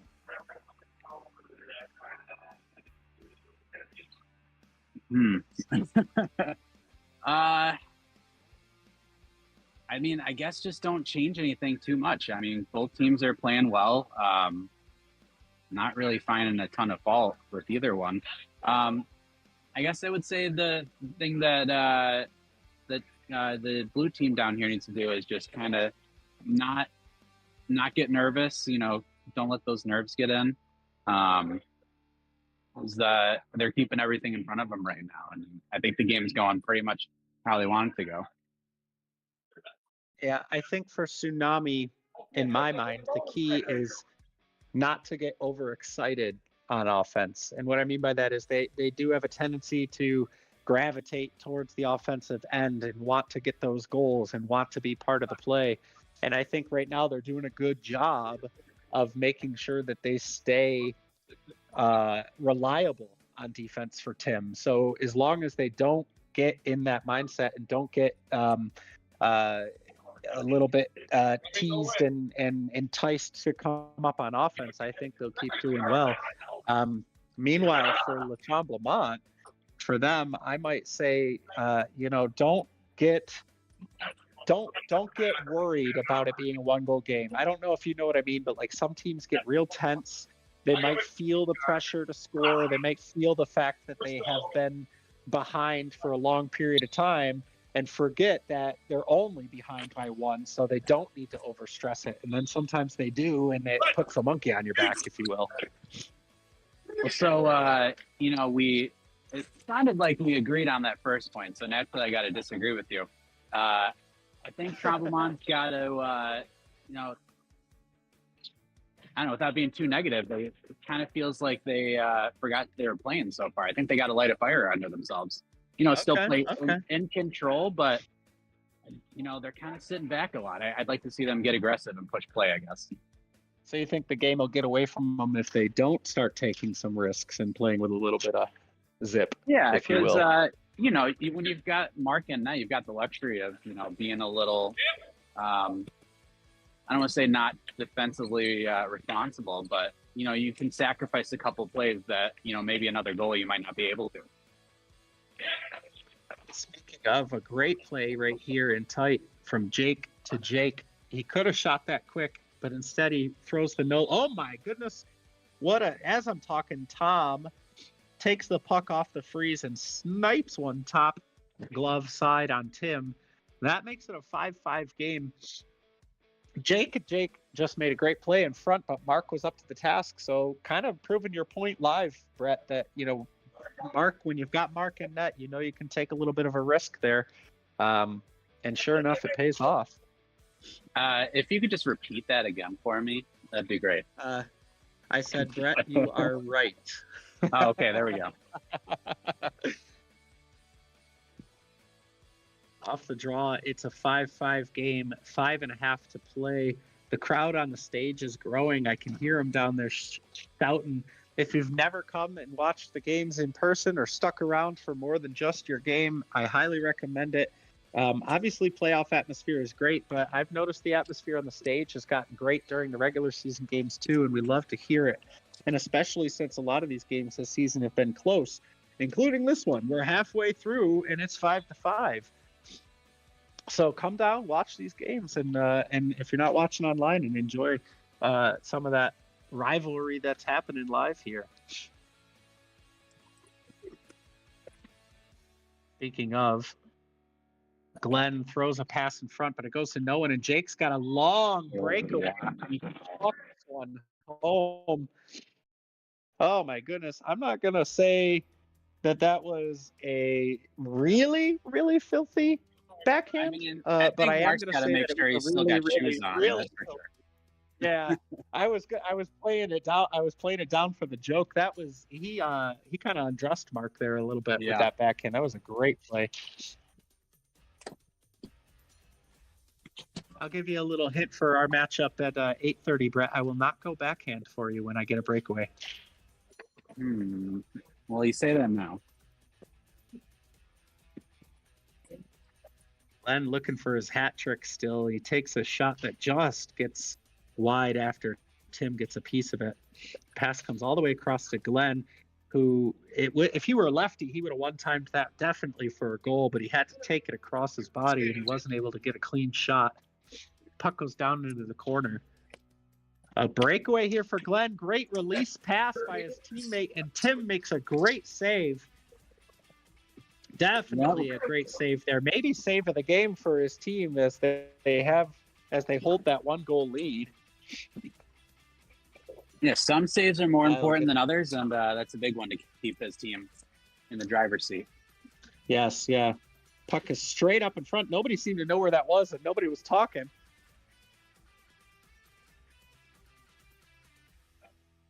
We have a puck that gets thrown all the way back down to Le Tremblement end. Gets thrown all the way back down to Tsunami end. Both teams content with a little bit of a dump to the corners and grind it out style of play right now. Just under 3 minutes to play here in the second period. Again, the puck is still along the wall right beneath the press box. Jake finally looking to turn and come out of there with a shot, but he's unable to as Sean is covering him up very well. Now Jake takes the shot, but it goes wide. Kyle driving the net, looks to throw one in, it gets blocked and hovers there for a second, but Mark follows it nicely and gets the save. Then a couple of quick shots back and forth from both teams here. Unable to or not willing to settle that puck down a little bit, but it is rolling and bouncing. Finally, Shane pulls it behind his own net here for Tsunami. He looks to set up the play as Tsunami makes a change. Puck goes all the way down, and on comes Rob Anders off the bench for a quick pass over to Kyle. Turns and shoots, but it's either blocked or turned away to the corner there. I think Dan Glanning might have got a block on that one. Shane takes a long shot, blockered away by Mark to the corner. Again, Kyle takes a no-angle shot there with not much else to do. Gladding looks to throw it up to somebody, but he's not able to get all of it down to the corner. And Tsunami keep possession here in the corner and in their own net. Oh, a shot by Shane there. Mark never saw it, but it hit him right in the chest. He didn't even react to that one, Brett. Nope. That's good positioning, though. But yeah, he had no idea that was coming in on him. Tsunami still with possession here. They've got the matchup they want. They've clearly got possession. They still have the puck. Le Tremblement look a little bit out of sorts on defense here. Rob maintains control, goes all the way back to Jake, who was able to sub on during this possession. Finally to the corner to Dan Gladding, who's got the puck. He doesn't get it quite cleanly. Now he's got his feet under him. He somehow whiffs that one up to Tom. Oh my goodness. So after being pinned into their own end, Dan Gladding just, I don't know, grocery store walked his way up along the wall and threw that into the middle for Tom. It fluttered over the defensive stick, and Tom was able to bat it in past Tim to tie it up at 6 with 15 seconds left to play. Oh my goodness. That was the most casual offensive breakout I've ever seen.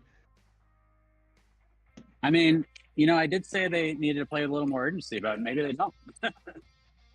Oh my goodness. Huge Speaking save of right there. Tim making huge saves, Gladding finds himself on a breakaway with like 3 seconds left and is able to make a good move on Tim and try to throw that in. And Tim made kind of a sprawling, almost a split save while falling down as the buzzer went. Yeah, I think he got that with the bottom of his foot. A 6 game. Yeah, that was quite the. I'll tell you what, he'll feel it tomorrow. Let's just put it that way. He's gonna. If he doesn't, I'd be surprised. Yeah.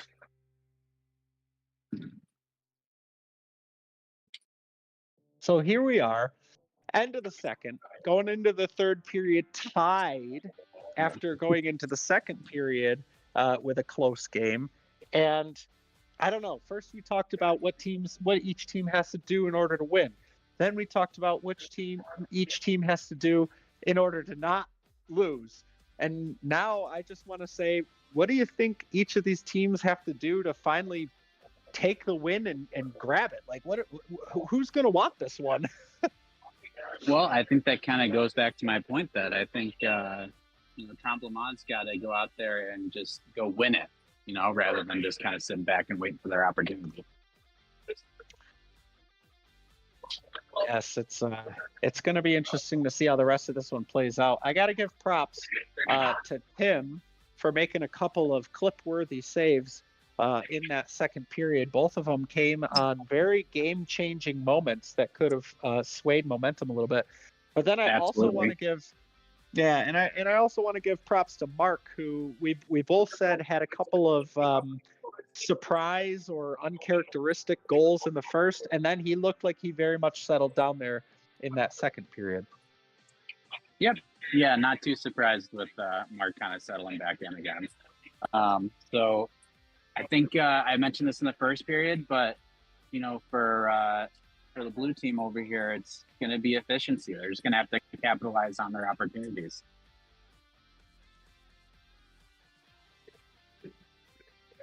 Yeah, I think that's a good word for Tsunami tonight. They've played with a little bit more efficiency, and that efficiency has also, I think, improved their playing with control. And maybe a better word for that is playing with composure. They seem to be playing more composed on defense, setting up more solid shots instead of playing kind of a frenetic offensive only, push, very downhill momentum feel. They're playing with a lot of composure tonight. Yeah, absolutely, which I think is going to be, I thought going in there was going to be kind of their key to pull this one out. And so far, so good for them. Jake just had a great chance to start the period here. Dan Gladding looked up the boards to himself. It hit the doorway and he kept the puck. And then instead of making another attempt at the dump in, he went across the front of his own net and very kind of softly threw it in there. And Jake picked it right out of the air, but it went wide and play resumes. Tim covers it up and it looks like Jake. Yeah, he kicked it back to Tim there. Assuming that's what Chatterton's calling right now. But yeah, it looked like Jake tried to get away with one there. Kicked it back to his goalie. Jake's also pretty good at selling something that isn't necessarily there to be sold. Well, he tried. Props to him for trying to get away with it. But yeah. Oh, maybe he did get away with it. I thought he got hurt. I thought he was selling like a stick to the face or something that I definitely did not see. But he did have to so sub maybe. off. Yeah, so. Yeah. I mean, that is the rule in our league. If there's a stoppage of play because of an injury, now sometimes they'll stop it just out of if somebody gets hit in the head or like a goalie takes one off the mask, they'll stop play and you won't necessarily have to sub off for that. But if you go down and cause a stoppage like that, then the rule is you're going to have to sub off in the next go around here. So that might have been what happened because he did go right to the bench. Meanwhile, play has continued. No goals yet. Minute and a half gone here in the third period. And we've got Le Tremblement looking to make a push here to start some possession. So far, Tsunami's had possession, kind of been that case all game so far, but they've settled right into the third period the same way they have the first and the second, I think. I don't know if you agree or not, Brett.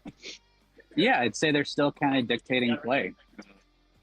Tremblement's kind of getting the play dictated to them, which is what kind of my point. I think they've got to, be more aggressive. Mark makes another great save here. Again, a lot of composure, really settled in. Sean throws it across the middle, but Tom was not quite. Yeah, he's doing well. Tom was just a hair off of missing that pass from Sean, too. That just came through the middle.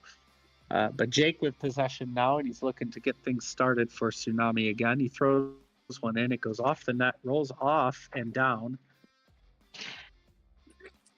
Oh, puck floats into Sean. He's unable to glove it down to himself, and it goes back the other way. Shane with another great shot on net, but it's turned away by Mark. Goes all the way down to Tim and covers up for Tsunami. Jake with the shot off the freeze, and it hits the net and sticks on the side of the La Tremblement net. We're going to have a stoppage and a wait for the whistle restart here.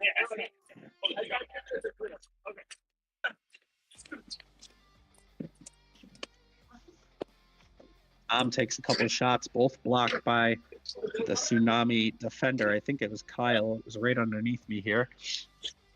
Shane now with the puck looking to get started. Glenn playing good defense on him. Tim getting a little bit cute, sticking his glove out at Glenn there. Got to be careful about that. A couple seasons ago, we talked about goalies coming out of their crease a little to pester defenders, and we talked about making that more of a focal point for referees.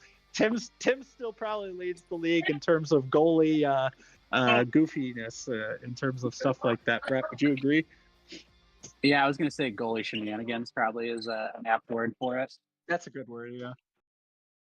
Yeah, I mean, Tim obviously doesn't mean anything by it, but to your point, it is kind of a little bit of a judgment also. Yeah, Tim it's a gets tough away one. with that one, though. I think if you come out enough to really kind of interfere with somebody trying to move, then that's when you're starting to get into the territory of getting a warning for that stuff. So, I mean, as a card-carrying goalie union member, goalies can do no wrong. So, yes, don't forget we do have to stick to the goalie union over here, and of course goalie union leadership on the call here, right? I still think we need t-shirts.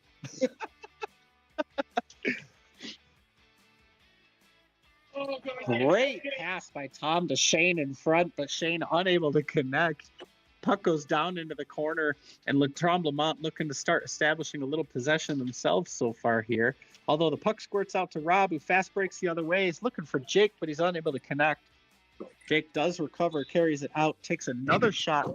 That's probably the third or fourth shot in a row by rookie Jake that's gotten blocked up into the ceiling here. Speaking of ceiling, there's a couple of tiles. I'm just wondering when they're finally going to come down this season. There's a couple of them that are kind of close. Maybe one puck hit away. I'm looking at one right now that I'm pretty sure is the one that you're talking about. The one that looks the worst is attached to the light, though. So we got at least that going for us. Meanwhile, play still in the Tsunami end. There's a good setup here by Le Tremblement. One that I don't think we've seen them set up play as much as they have so far in the third for the rest of the game, but they're doing a good job of it. Throwing pucks in on net. Big block by Dan Gladding. He's going to feel that one tomorrow. Pass by Rob goes to his teammate Jake. Jake fighting Dan. Dan comes away with it and throws it all the way down to the other end for Shake. Shake in the corner now, marked up by Tom. It's wide. It'll be Le Tremblement puck here. 6-6, just under 9 to go. This game has been close from end to end, and now we're just waiting for whichever team wants to finally pull away. I don't know if Le Tremblement have even had a lead other than the first goal of the game. Nope, that was Tsunami. I don't know if Le Tremblement have led in this game yet. Brett, have they? Now that you say that, I think I agree with you. I don't really remember them ever leading. I'm sorry, Brett, can you say that again so I can clip it later? I said you're wrong, and whatever you just said is incorrect. There's a great move by Kyle Antilla to come out of the corner and take a really nice kind of far post shot across his whole body on Mark, and that'll give Tsunami the 7-6 lead with exactly 8 minutes to go here in the third. That's the first goal of the third period, I think. Yeah, that one just kind of slipped right between, right above Mark's pad, and he just didn't get his glove down quick enough. But a hell of a shot.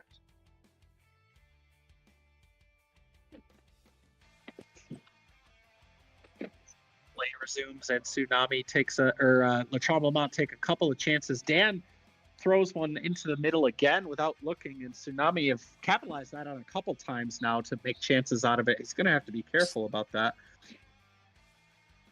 Oh, and there we go. We've got ourselves a 2-goal lead again for the first time in a while as Shane snipes one. Again, that far pretty similar kind of shot. glove side. Yeah, that glove side, hip high shot on Mark, and he finds the net there to make it 8-6 with 7 minutes left.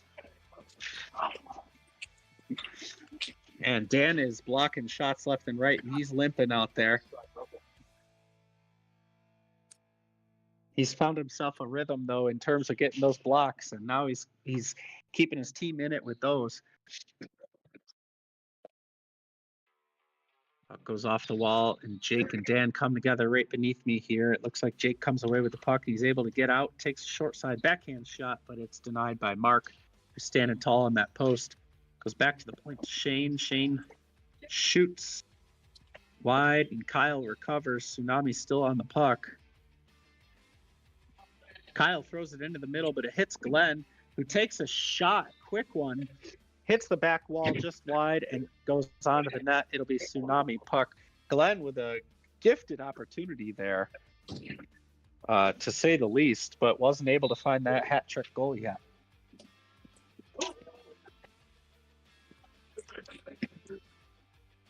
Puck is behind the net on Mark. Kyle looking for something in front of the net. Maybe the wraparound. He's not able to get it. Shane Reisinger going back the other way. Throws one on net, and Tim makes the save. He might have caught Tim off guard with that shot a little bit, but Tim still made the save. I heard you say the same thing there, Brett. Did you? Did it look like it maybe caught Tim funny there? Or? I think you might have heard someone walking by. I didn't say anything about it. Oh, interesting. Hearing ghosts. Or you're just hearing, or you're just hearing things. You just want to be right. Is that the problem? You're just imagining that I'm saying that you're correct. Yeah, we'll clip it for later just in case. Because read a pass by Sean to Reisinger, who just again misses that one-timer chance that could be the difference maker here. 5 minutes to go in the third. Le Tremblement down 2, and right now, not only do they seem a little bit out of sorts, but they also seem like they're struggling with getting shots on net in terms of both getting shots and hitting the net.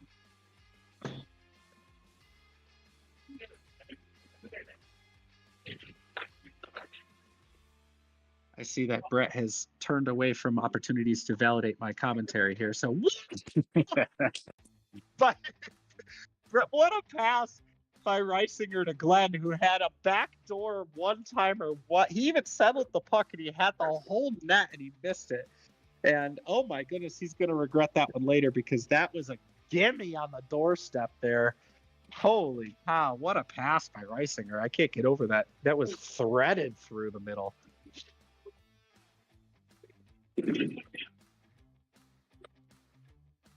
Glenn battling with the puck in the midcourt area against Jake just underneath the press box here. Finally goes down to the corner where Rob Anders collects. Another battle ensues. Rob coming away with it for just a moment. Finally, Glenn has it. He throws it down into the corner. Just under 4 to play here. It's a 2-goal game in favor of Tsunami. 6-8 is the score. Jake looking to set up behind his own net. Tim getting up to his little goofball antics now on Reisinger, who's trying to play coverage. The puck goes in, gets blocked by Tom, pops out into the corner, and now on the offensive end, Jake gets the puck again for Tsunami. Turns and shoots, but it goes off a leg and goes wide. Back to the point again to Jake. Shot comes all the way down, catches Mark in the chest, didn't see it for a second. Rob almost got a breakaway on the doorstep if he could settle that down, but the puck was flipping up around on him. Oh, and a great pass by Reisinger again to set Sean free. Goes down to the other end and collects. Comes back up to the point to Tom. Tom shoots on net. Again, big save by Tim. He's just standing tall and making save after save on Reisinger at the doorstep. No goal getting by him right now. Mr. Right Place, Right Time right now. Yeah, he's making some saves, and he's making them look casual. Maybe a little too casual. But it's working, so I can't argue with it. So. And the puck gets redirected up off the ceiling. Another startup play here. 2.5 to go. Le Tremblement down by 2. And again, 2:15 to play. The clock is still running. I thought the clock should be stopping on these. It should be 2 minutes, I think, once it gets under 2 minutes. Okay, yes, yeah, you're right. It's within 5 under 2. You're right. What was that again? It's the score has to be within 5 of each other under 2 minutes to play. So I always used to just say within 5 under 2. No, I meant the I'm right part. Oh yeah, you're right. I'm okay with it. Tom takes a turn and shot, trying to get one in here for Le Tremblement. Down under the wire here. We've got 1:44 to play. Another long shot by Tom and Shane in pursuit. Jake gets it into the corner, recovers, and looks to throw it up the wall to Shane. Hits a mat, kind of funny, but Shane's still able to get possession. Long shot by Tom again, high and wide. I don't think I've seen Le Tremblement get a lot of shots on net when they probably really wish they would have, because they've had some chances. And oh my goodness, a short side snipe by Shane Humphrey. And that might have been the nail in the coffin. That might have done it. The score is now 9-6 in favor of Tsunami. Actually, I should say the score is now 6-9 in favor of Tsunami. And another short side glove snipe on Mark there. A couple of those shots. I wonder if they're just catching them off guard. Yeah. Oh, did it? Oh, okay. Yeah, no, that one went 5. He just. Yeah, I think he thought it was going a little higher, and it just half a second too late and getting down. We've got 1 minute to play here. It's a 3-goal game. Le Tremblement looking to get something on net here, just trying to get it in there for a chance. Tsunami doing a good job of not only coming away with that puck, but making sure they possess here. They don't have any reason to. Oh my goodness! And then I was just gonna say they don't have any reason to really push to the net. And Kyle rips home one of the best backhand shots I've seen in a while, and makes it 10-6. Make sure we clip that one, because that was a really great shot that was by nice. Kyle. That was some nice stick handling around the net too, just to give himself an opportunity. Mm-hmm. Yep. So 30 seconds to play. It's now a 4-goal game, and I gotta say, I gotta give a lot of credit to Tim in this one. He's played a great game in net. We talked about the puck luck going his way, but sometimes you can't say that that's why, the whole reason why he's having the game he's had, because I felt like he found that rhythm we talked about early and really kind of settled into it. And you jinxed him. Yep, I shouldn't have said anything, because now we've got a long shot there. I agree.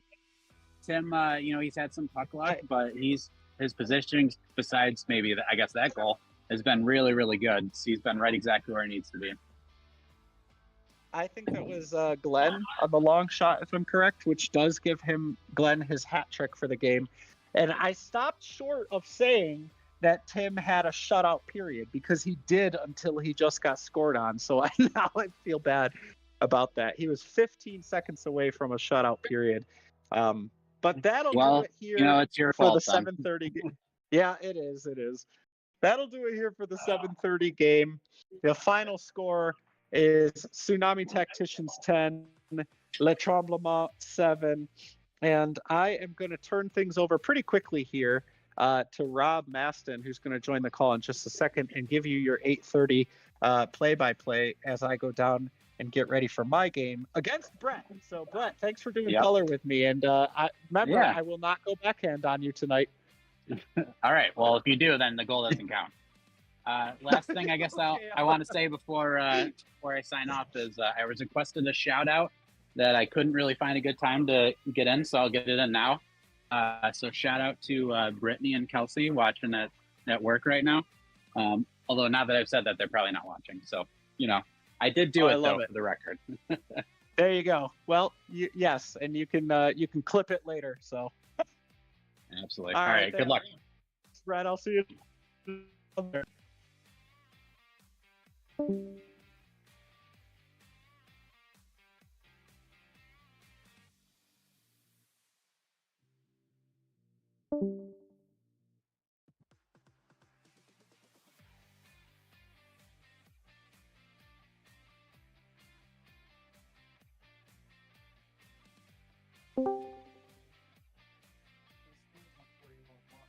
Oh, thank you.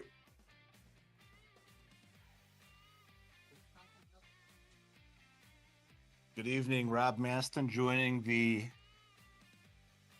8:30 game today between the Firestorms Hockey Club and Meteor Mayhem. I will be joined by Alex Packard, my teammate and broadcast partner for the first 2 weeks. Not sure if Alex is going to be, so I will keep an eye out for that.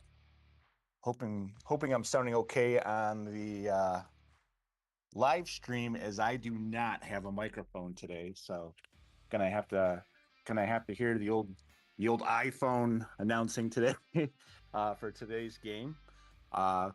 Both teams kind of started off the season very hot, playing really well, and some injuries and some absences have kind of changed things around as the hockey club comes in with only 2 losses, 3-2 record, and one went to overtime.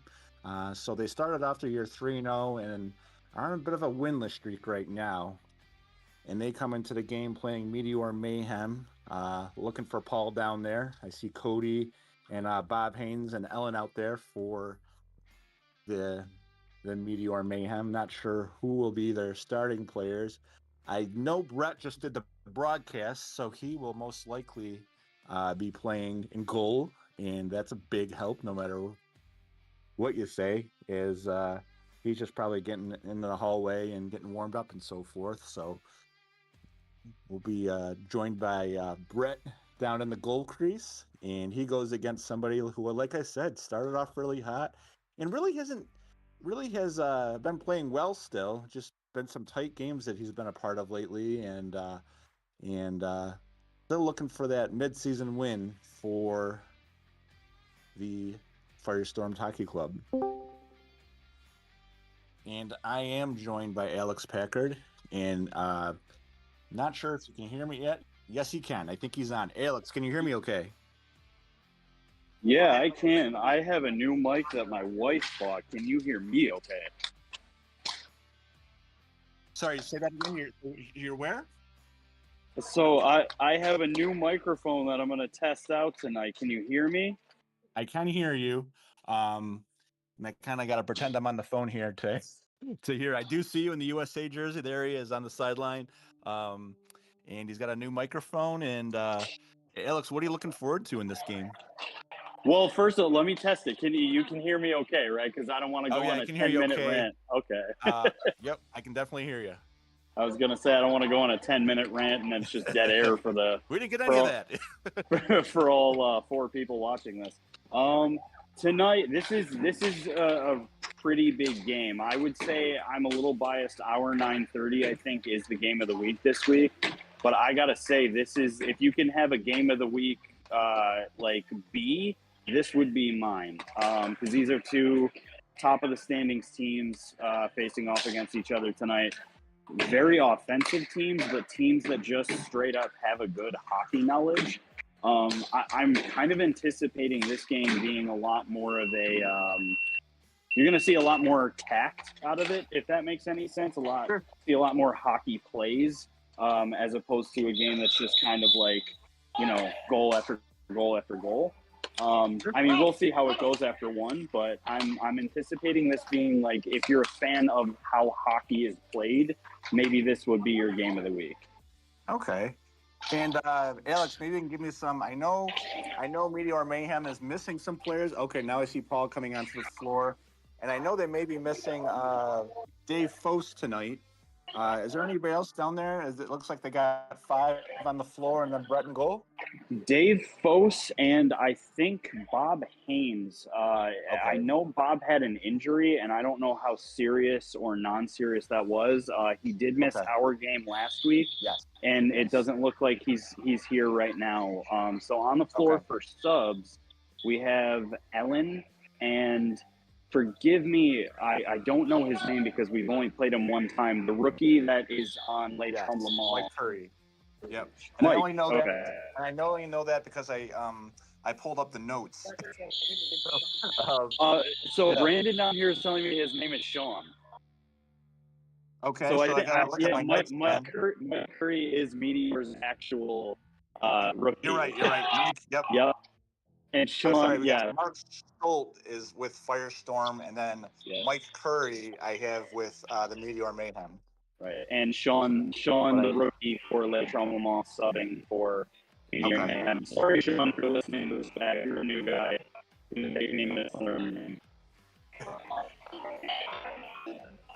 I'm getting a little bit of interference. I'm hoping that's not my mic or not my. I'm gonna keep it up. I know that whistle was pretty wicked from it.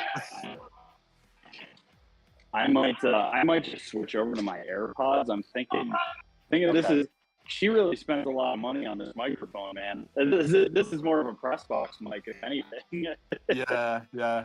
And I'm here on my iPhone, just with the speaker on.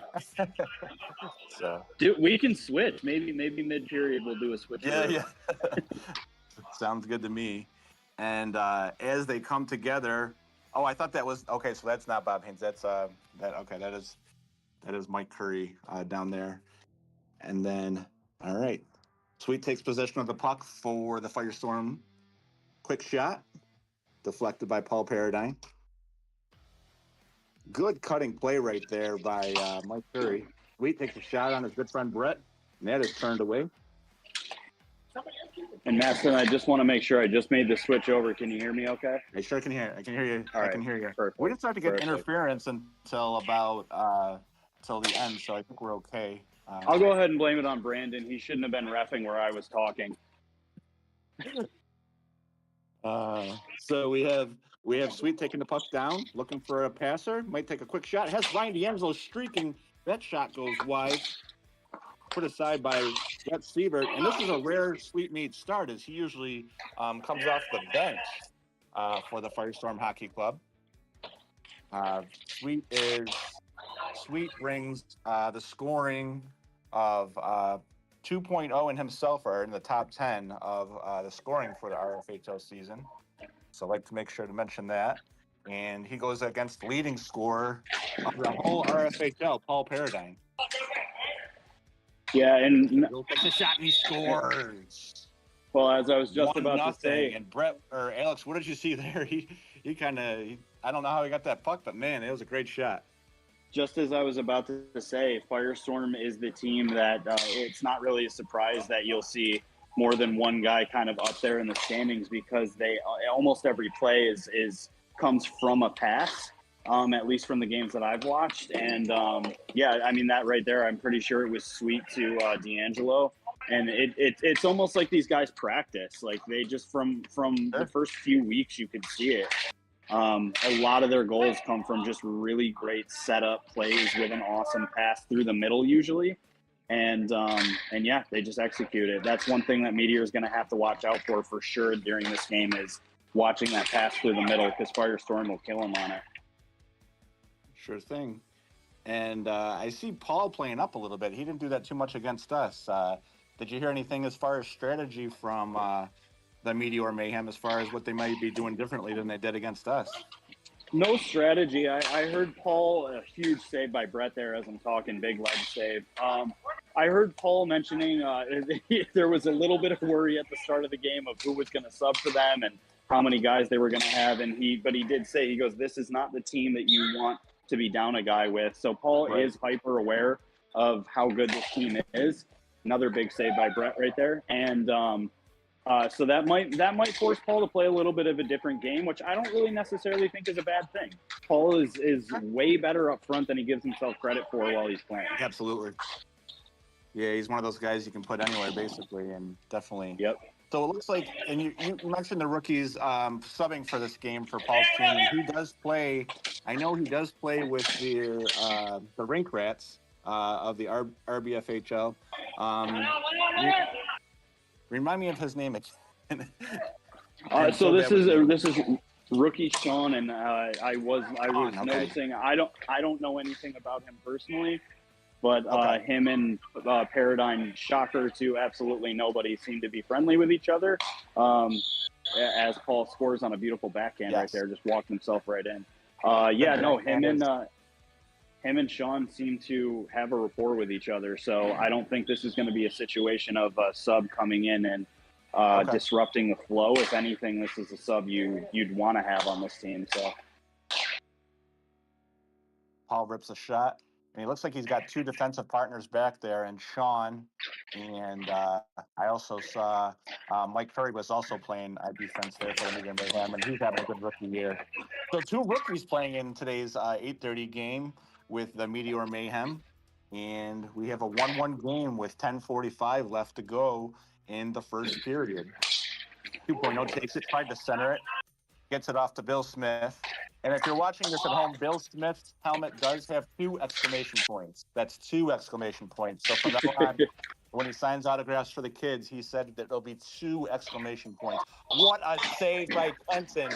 Wow, we had one of the better players in RFHL history, Paul Paradigm, going down the middle, and he turned him aside, and it is still a 1-1 game. And right on the other end there, a huge crank off the pipe. I thought that went in, but it was such a fast shot that my brain took a minute to catch up to that one. But yeah, huge save by Kenton. He was well aware of that pass through the middle and must have been taking notes from his own team there. And you're not kidding. As soon as Sean made his way out there, I see the Meteor Mayhem have been getting a little bit fluidity and playing some really good hockey since the beginning of the game, and seem to be controlling this game a little bit more than when they started. Paul Paradigm takes the puck up top, takes the puck back into his own zone, being trailed. And it's like I was alluding to. It's just, especially with the subs that they have now, it's this team is made up of guys that know how to play hockey. Nice snag by Kenton there. But just made up of guys that know where to be on the ice, or, well, I guess in this case, the court. And this is going to be a cool game to watch. And while you were talking, I thought Mark Stolt had Brian D'Angelo streaking, but just got by him as Mark makes his appearance in this game. And I remember when we played against the hockey club here, Mark didn't play, and I don't think either of us were disappointed about that because he's been having a great season. Yeah, absolutely. He's one of the several rookies that we've gotten in the league this year that don't look like rookies. Usually we talk about, I think there was a lot of talk at the beginning of the season when people didn't necessarily know these guys. Oh, there's a learning curve and, it's going to take you a season or two to get used to it, or at least a few games. It really, with most of these rookies, does not look like there's much of a learning curve to be had. They kind of already know what they're doing. As I'm saying that, Mike Curry. As I'm saying that, you got a rookie making a huge block right there. And these rookies know what they're doing. They don't need the time to adjust. They sure do. And they're kind of setting the pace of play just as much as we are now. As Paul goes around, takes a quick shot, goes behind the net. Played by Mike Curry, who centers it. Head Paul, but intercepted by Sweetmeat, who takes a quick shot. Here comes Cody Elves to the other side. That shot goes wide. Paradigm, quick shot goes wide. Has Cody Elves in the corner. Oh, Cody tried to make a move behind Sweet and was denied. Sweet had a good angle to the puck, but was blocked by a Paul Paradigm block. Sweet's feet are really underrated. I think we should change his nickname to Sweet Feet because I've noticed that the last few seasons, if you try to pull a move right around his ankles, huge save by Brett, and a nice follow-up by Paul Fridman.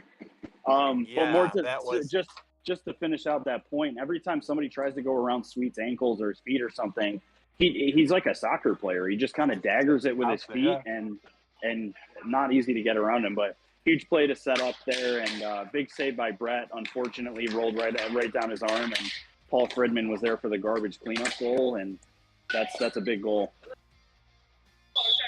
Yeah. Good play there by Paul. Hold on.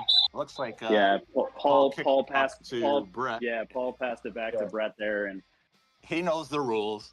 Yeah. He's giving the ref a hard time, but he knows how that goes. It looks like on the other side, Mike Curry going a little bit early. Puck played to the side. Sweet with a quick one-timer, and that's how the last goal was set up, with Paul Fridman being right down the doorstop. And Paradigm takes a quick shot. That goes to Brett. Rebound by Cody, who passes it off to Paul Paradigm. Quick shot. Oh, that looked like one in from up here, but it went well wide of the net. And Mike Curry holding office behind the back of the Firestorm's back net. Ellis plays the puck to Paul. Quick shot. Mike Curry with the rebound, and that is a 2-2 game. Great. And huge heads up there. That's much like the goal that Paul Fridman just had on this other end here. I feel like maybe both teams will kind of start paying attention to those rebounds that are popping out, and both teams not doing a great job of boxing out a man up front. I'm noticing a lot of traffic in front of the goalies that isn't being cleared out. And if you're going to give them that opportunity, I mean, as a goalie, there's not much you can do if it's going to pop out like that. So, very true. Cody Ellis takes the puck, trying to get on the board himself for the Meteor Mayhem. And I do apologize about the bug. I meant to do it before I started. And as that happens, 2.0 gives the Firestorms Hockey Club a 3-2 lead on a beautiful goal. And he's getting an earful from his friend Brett. And for those listening to the 7:30 broadcast where those two were commentating, 2.0 specifically said he would not go backhand on Brett. So maybe a little bit of psych out action there. Brett didn't think he was going to go for that extra little deep. Yeah, little gamesmanship between the two, and I love it. Love to see it. But that does give the Firestorm Hockey Club a 3-2 lead, and now a 4-2 lead as 2.0 continues his hot streak on this shift and gives the Firestorm Hockey Club a 4-2 lead with 4:29 left to go in the first period. And I don't know if that goal was as clean as everybody might have thought it was. I want to say that might have hit a meteor stick in the front of Brett. I don't think that was Brett's fault there. I think that Brett was set where he should have been, and it might have hit the very tip of someone's blade, but not as clean of a goal as it looked, but still a goal nonetheless. Oh, Cody Ellis tries to take the puck behind 2.0. Very good forecheck of Cody Ellis as he's playing against 2.0. Very fast type of player. And a good save as Brett's standing on his heels right there is he took a one-timer from Sweetmeat in the left slot, and it is still a 4-2 game. For those watching on the YouTube channel, I promise I will get that score updated in between periods here. And Alex will talk about his day. So that's what we'll be doing in between periods is Alex will be talking about his day. A lot of Sesame Street to catch the fans up on. yeah. Did a little big dramatic episodes of Sesame Street today. As Paul looks to get on the board there, takes the puck in my blind spot. Checked by two defenders. Mark takes the puck past Ellen, gives a quick pass, to Sweetmeat, but that puck goes to the other end. Looking for Brian D'Angelo, who makes quick shot by Sweet is turned aside by Brett, and that shot by Cody is turned aside by Henson. Quick back and forth right there. Still a 4-2 game with 2:45 left to play in the first period. Sweetmeat waits for that whistle rather impatiently. He had his arm on the stage and he kind of had his hips crossed. I don't know what I think he's pretty upset. As Paul Paradigm takes a quick shot, goes to the other end. Sweet looks for a passing partner. Had Brian D'Angelo shrieking. Good save by Brett, and he got to the right spot immediately there and was able to turn aside a lethal shot by Brian D'Angelo. Brett's proven a few times now you're not going to beat him on that short side. He's hugging that post like it's his girlfriend. Absolutely. And quick pass. Cody Elves goes back into his zone, being checked by Brian D'Angelo. Takes a quick shot, and that is picked up quickly by Kenton for a save. Got by Stoll. Oh, it looks like he almost jacked that in with his hand. Yeah. Tried to pull a little bit of a basketball move there. Went right off of Brett's brain.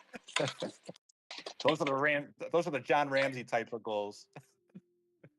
As Paul takes the shot down to the other end, and that puck is played. Looking for a passing partner. Quick shot, chipped. Cody Ells with the rebound. Oh, I think he might. Turned aside by Brian D'Angelo. Good defensive play. He was able to stay on that one. Cody Ells looking for a passing partner. That pass is turned aside. Goes onto the stage, and whose puck will it be? It looks like it's going to be Black Puck, Meteor Mayhem puck. Paul Paradine off the restart, takes a quick shot, blocked by Paul Fridman. He should know that. Paul's going to block those. And he almost turned it into a goal as he had a streaking Brian D'Angelo there. But Brett Siebert is there to bail him out. What a great pass, and a good pass from Cody to the rookie. And it is a 4-3 game. And, Brett, you talk about goalies scoring goals, and you want to give Brett credit right there because he turned aside an almost easy one-timer, and his team is now down only by 1 goal. Yeah, again, Brett making a huge save on that right post, and so much of a good save that it took him a second to get up actually from it. But huge play from the goalie to the attackers, and that's what Meteor needs a little bit more of in this period. All right, and D'Angelo takes a shot off the freeze, blocked by his teammate Paul, maybe trying to make a quick shot. And that will be the end of the first period. And I am going to switch the score bot. First period action. Alex, I'll let you have some time to talk about what you saw in the first period. And maybe if we have time for an interview, I don't know if you and I haven't done that yet. So that'll be my first time passing it off the mic for an interview. But let me know what you think of the first period. I'm going to hold off on the interviews because I only have my AirPods. And if you're not talking, it's going to be a whole lot of nothing. So I'll yell obscenities at Kenton while I'm standing over here. But no, a lot of what I saw in that period was I'm in no way going to say that Firestorms dominated the period because Meteor was absolutely in it. I mean, we're only looking at a 1-goal game at the moment, but I would have liked to see Meteor get a lot more shots on net. I almost feel like, and I tend to generalize when I'm watching the game because I just kind of know a soft save versus a save you actually have to try for. But I certainly noticed a lot more of Brett having to get over and make a save. How many times that period did we both say, Brett, huge save by Brett, huge save by Brett? And that's not to discount Kenton in any way. Kenton was in perfect position for all of his saves. But it's almost like Meteor just kind of wasn't getting great passing across. I mean, they did when they scored, but a lot of shots just going kind of up and to the right, up and to the left, a lot of them going into the netting. So if Meteor can actually get shots on net for the next 2 periods, I think this is a way different game. That being said, Firestorm is just playing like Firestorms usually does. Tight defensively, sound offensively, a lot of passing, a lot of shooting on net. And, eventually you keep shooting on Brett and making him have to make saves. You're going to wear him down. Even if it turns out to be just a 1-goal game at the end. Every shot counts. So I think that's the name of the game for the second period is just make your shots count. All right. And we do have a 4-3 game, and I am having trouble with that stat bot. So I should have done it before the game. So our producer, quote unquote, Peter, is going to be mad at me, but I apologize. Peter, it is the second period, and we have the Firestorm Hockey Club with a 4-3 lead over Meteor Mayhem as 2.0 takes a shot that looked like it was tipped onto stage, and that is correct, as the Firestorm Hockey Club will take possession as we begin the second period here at Derek Katora. 2.0 takes the puck, passes it to his mate. Bill Smith had a quick 2.0 streaking down the center there. That well set up play there. Looks like Firestorm may have had that one set up from the beginning. Oh, and Sweet makes it a 5-3 game as he took the free shot and was able to penetrate all the way to the center line, and he makes it a 5-3 hockey game as we go for a face-off. Paul Paradigm with the puck, takes it behind his net. Quick shot. Looks like that was partially blocked by 2.0. Mike Curry looking for his fellow rookie. Oh, Petrie was right there in the middle of the puck, but Paul shot it off of Kenton. Quick shot by Petrie. Played by Mike Curry on the other side. Takes a quick shot, blocked by 2.0. He blocks another one, and that's another block by Bill Smith, who blocks a Paul Paradigm shot from the left hash. Sorry, my right hash. This is my right. As Paul was able to take that shot. Here's Sean Petrie wide open. Petrie with a good give back to Paul Paradigm. Noticing this entire shift has just been a lot of really crisp passes, a lot of passes across the middle, trying to set a guy up for a quick one-timer or a quick wrist shot. Weren't really noticing that too much in that first period, so maybe it was something discussed, and now they're starting to gel like the NBA gellers we thought they were going to. And Sweet takes a shot that was turned aside by Brett. Plays it down the other end. Sweet looking for a partner. Just pass it to. Gives it to 2.0 on the other side. 2.0 takes it behind his net. Gets past Paul Paradigm. And he's got a quick shot, but that's gloved aside by his buddy Brett Siebert. And Brett may have let him know about it. I can't be sure, but I did see the windup. Little bit of a flourish, but what else do you expect? And Sweet takes the puck on his end. Has wide open. Mark Stoll just standing there. Takes it around the back of the net. Looking for a partner. Cody Elves takes the puck. Tries to get by Sweet and does on the right side. Good play, and he almost had a streaking Ellen for an easy goal, but Ellen, the puck kind of went past her. And Cody takes the puck to the other end. Looks for Paul. Ellen in the right spot, just like she always is. Yeah, she really has been. And takes a quick shot. Oh, and Sweet tried to get it through to Mark Stolt, but a nice play by Cody Elves. And and he gets a rebound, and Mark Stolt is on the board. Great shot by Mark, and he gives the Firestorm Hockey Club a 6-3 puck game. And wonderful shot by Mark. Left to go in the first period or second wonderful period. Shot by Mark there, and that's it. I looked almost like Brett couldn't get set after that big stop he had on the wall there. I'm not sure if his pad rollers caught the gym floor or not, but huge top shelf goal there. And Sweet takes it to the puck the other end. Has Mark wide open again. Mark setting up in that slot like it's his job. Maybe it is, because he's been playing really well in this game. Here comes Cody Elves. We tried to do he had him out of position and takes it the other way. Brian D'Angelo takes a shot that goes wide. Sweet with the puck. 10:40 left to go. Quick shot to Brett. Makes the save. Pass to Cody Elves. And Paul Paradigm takes the puck in the middle of the zone, and a great pass. Good heads-up pass right there as Paul was wide open. And Kenton didn't have much of a chance on that one. I'm not sure too many goalies would right there on a one-on-one with Paul there. No, and great patience by Paul on that shot too. He waited Kenton out. Kenton kind of did the Kenton thing and came out a little bit to challenge him on the shot. And Paul literally just waited him out, went right around him very slowly and very cautiously and perfectly. And Stolt looks for the puck. Allen blocks him, takes it the other way, looking for a pass. Turned aside by Kenton. Sweet takes it behind his net. Has Mark wide open. Oh, good pass by Mark. And he almost had D'Angelo for a one-timer. Great passing by the Firestorm Hockey Club in this second period, leading to two of their goals. Paul Paradigm takes the puck down. Is Ellen in the corner. Plays it, looks, turned aside. Brian D'Angelo with the puck the other way. Another quick shot goes wide. Scope there for the rebound. Passes it off to D'Angelo.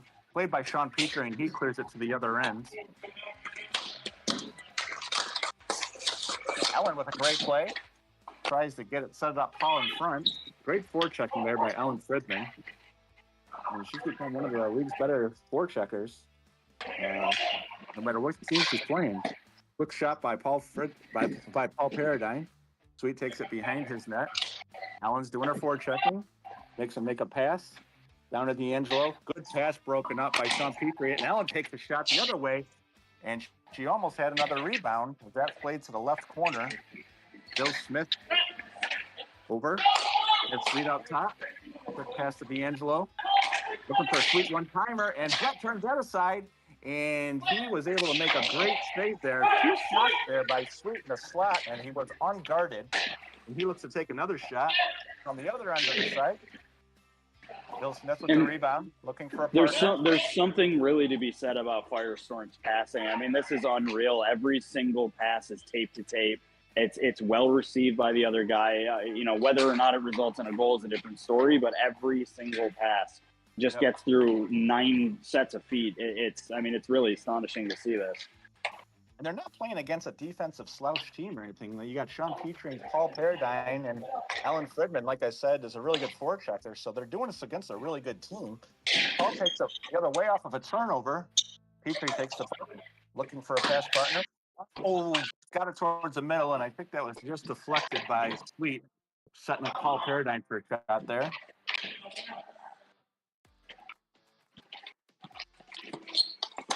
Good shot. Turned aside by Bill Smith, who takes it the other way, looking along the boards. Don't play the puck shortly along the boards, guarded by Sean Petrie. Good forechecking there by Mike. Got Paul Paradine in the corner, passes it off to his dark helmet, Bill Smith. Quick shot, and turned aside by Brett Siebert. Another great pass by Paul Fredman, and had a one-timer there. That one caught Brett right in the mask. He felt that one. Yeah. I saw him wince. Yeah, great save. Great save. Yeah, as a fellow goalie, you can tell when those shots hit the wrong way. That's for sure. And Mark takes the puck. Nice play by Mike. He has a streaking Paul. Oh, he just couldn't get enough on it. Gets it off to Mark. Oh, what a good pass there. Maybe one too many passes there. Oh, Cody takes it right through the middle. And he almost had a dipsy-do against Kenton Swade, but Kenton's Johnny on the spot there, and he makes the save. And it is still a 6-4 game with the Meteor Mayhem trailing 2 to the Firestorm Hockey Club. Curry with the puck behind the net, looking for a pass partner. Gets it off to Paul. Paul looking to settle the puck, takes a quick shot, turned aside by Kenton, and Cody Ells was right there.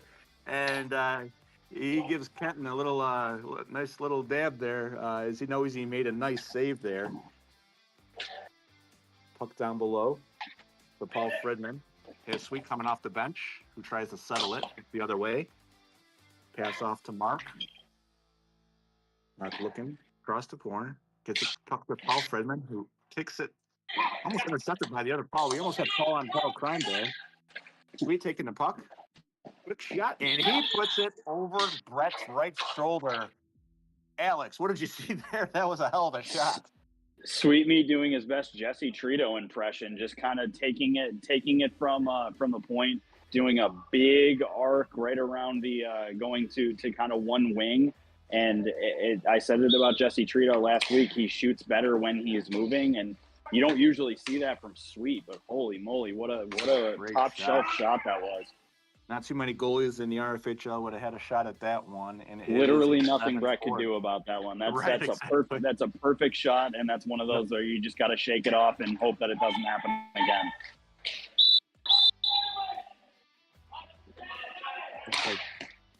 Paul takes a quick shot. Cody Ells plays the puck in the corner, tried to hit Allen, but that's intercepted by Sweet, going the other way. Paul breaks that up, and Cody with a quick shot, and that's a goal. Was that a goal? Yes, it was. That was a great goal Yeah, it barely snuck in right past Kenton's left ankle there, and I was Wow. actually I was silenced by that goal because I was just about to criticize Meteor for doing the same thing they did to us last week, where they kind of stopped setting up shots and just were trying to just fire shots from half court all game, and especially with a goalie like Kenton, where he comes out so far, that's not going to work. But I was silenced there. That was a weird roller of a puck, and I mean a nice shot by Cody for sure, but it's bad luck for Great him. hustle goal by Cody right there for sure. And they definitely missed him against us last week. They definitely didn't have Cody. But Sweet with the puck on the doorstep. Oh, what a save by Brett. Wow, and Brian D'Angelo just shot that puck. Just that, Brett, and nothing you can do there. Great setup by the Firestorm Hockey Club. As Sweet tries to double team. Brett's going home and clipping that save. That was such a nice save. Good shot by Paul as he got curled around the goal and got a nice wrist shot off. And Kenton was able to turn that one aside. 7-5 hockey game. Good save by Brett as he moved over from his left to his right, cutting off the one-timer by Sweet, and a great play there. Well, not to discredit Brett or anything, but that shot by Sweet was about 20 miles up in the air, so that didn't hit anybody. Very true. Okay, tough to see from up here sometimes. Yeah, you can't give Sweet anything he didn't earn. He's not allowed. That's right. And Sweet taking the puck at the other end off the freeze. Has Paul Friedman coming towards him. Quick shot pass. I'm sorry, it's a 2.0. That shot goes wide, being placed close by Sean Petrie. Brian D'Angelo on the shot. 2.0 crashes. Cody Ellis takes the puck around. A turnover by 2.0, but it looks like, does Brett have that? Yes. No, he did not. And a little bit of good forechecking by 2.0, and that gives his team an 8-5 lead with 2:30 left to go in the second period. You got to give Cody the props on that one. He did everything he could to try and prevent that goal, and Brett again just kind of got caught down low. I don't know if his ankle got caught in the netting or what it was, but couldn't get up. And I mean, geez, 2.0. How many times have we said it this season with his backhands? You know, if you give him room to elevate that puck on when he's driving to his backhand, he's probably going to put it in. So. Yep, great play by 2.0, and very underrated as far as comes to his shot blocking and forechecking sometimes, and he definitely showed it there. Good defense leads to good offense right there. He takes the puck around the net. Nice play by Sean Petrie as he forechecks. He tries to take another shot. Blocked by good shot by Paul. That goes wide to the left. Play to the other side. Cody settles it down. Looking for a pass. And he got it in, but deflected by Bill Smith. Yeah, and that was a little bit of a high stick from Bill, so that's why they're blowing that one dead. So it looks like Paul will have it off of the freeze. All right, whistle blows. Paul with a quick shot. It looks like Sean Petrie almost had the rebound there, but was prevented by Sweet. Cody Ellis with the puck. Good play by Mark as he takes it around. Good save by Brett as he bails his team out there, and a good forecheck job by Mark. Sweet with the puck on the other side. Looking to do some more damage with a 3-goal lead. Takes it behind the net. Good defense by Cody and Sean Petrie. Sean takes the puck down to the other end. It's intercepted by Bill Smith, who has a wide open look right now. Gets it off to Sweet, and that puck is turned aside by Brett again. Another one-timer situation. All paradigm with Cody doing a great job forechecking. That puck is taken away by Sweet. Settles the puck on the other side, looking for a pass partner or taking a quick shot. Cody Ellis denies him the point. Pass out to Bill Smith, who takes a quick shot, and Brett turns that aside with good positioning. And it is still an 8-5 game with Meteor Mayhem trailing by 3.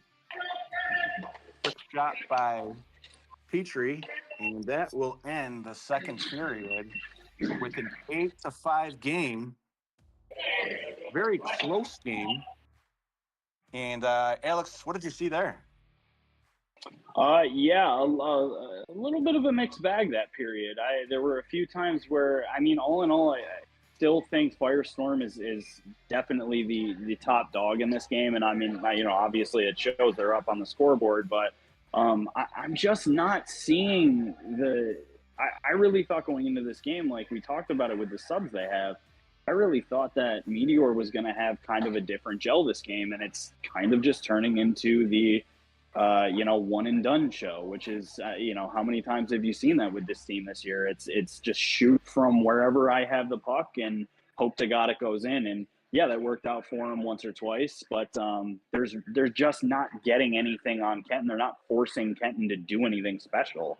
And then you look at Firestorm on the other side of that. Brett's working his bag off right now. I mean, how many nice saves has Brett had to make just kind of sliding from post to post, because you're seeing passes from end to end. You're seeing passes from wing to wing. You're seeing passes across the middle. It's almost like Firestorm doesn't want to do a one and done type of game.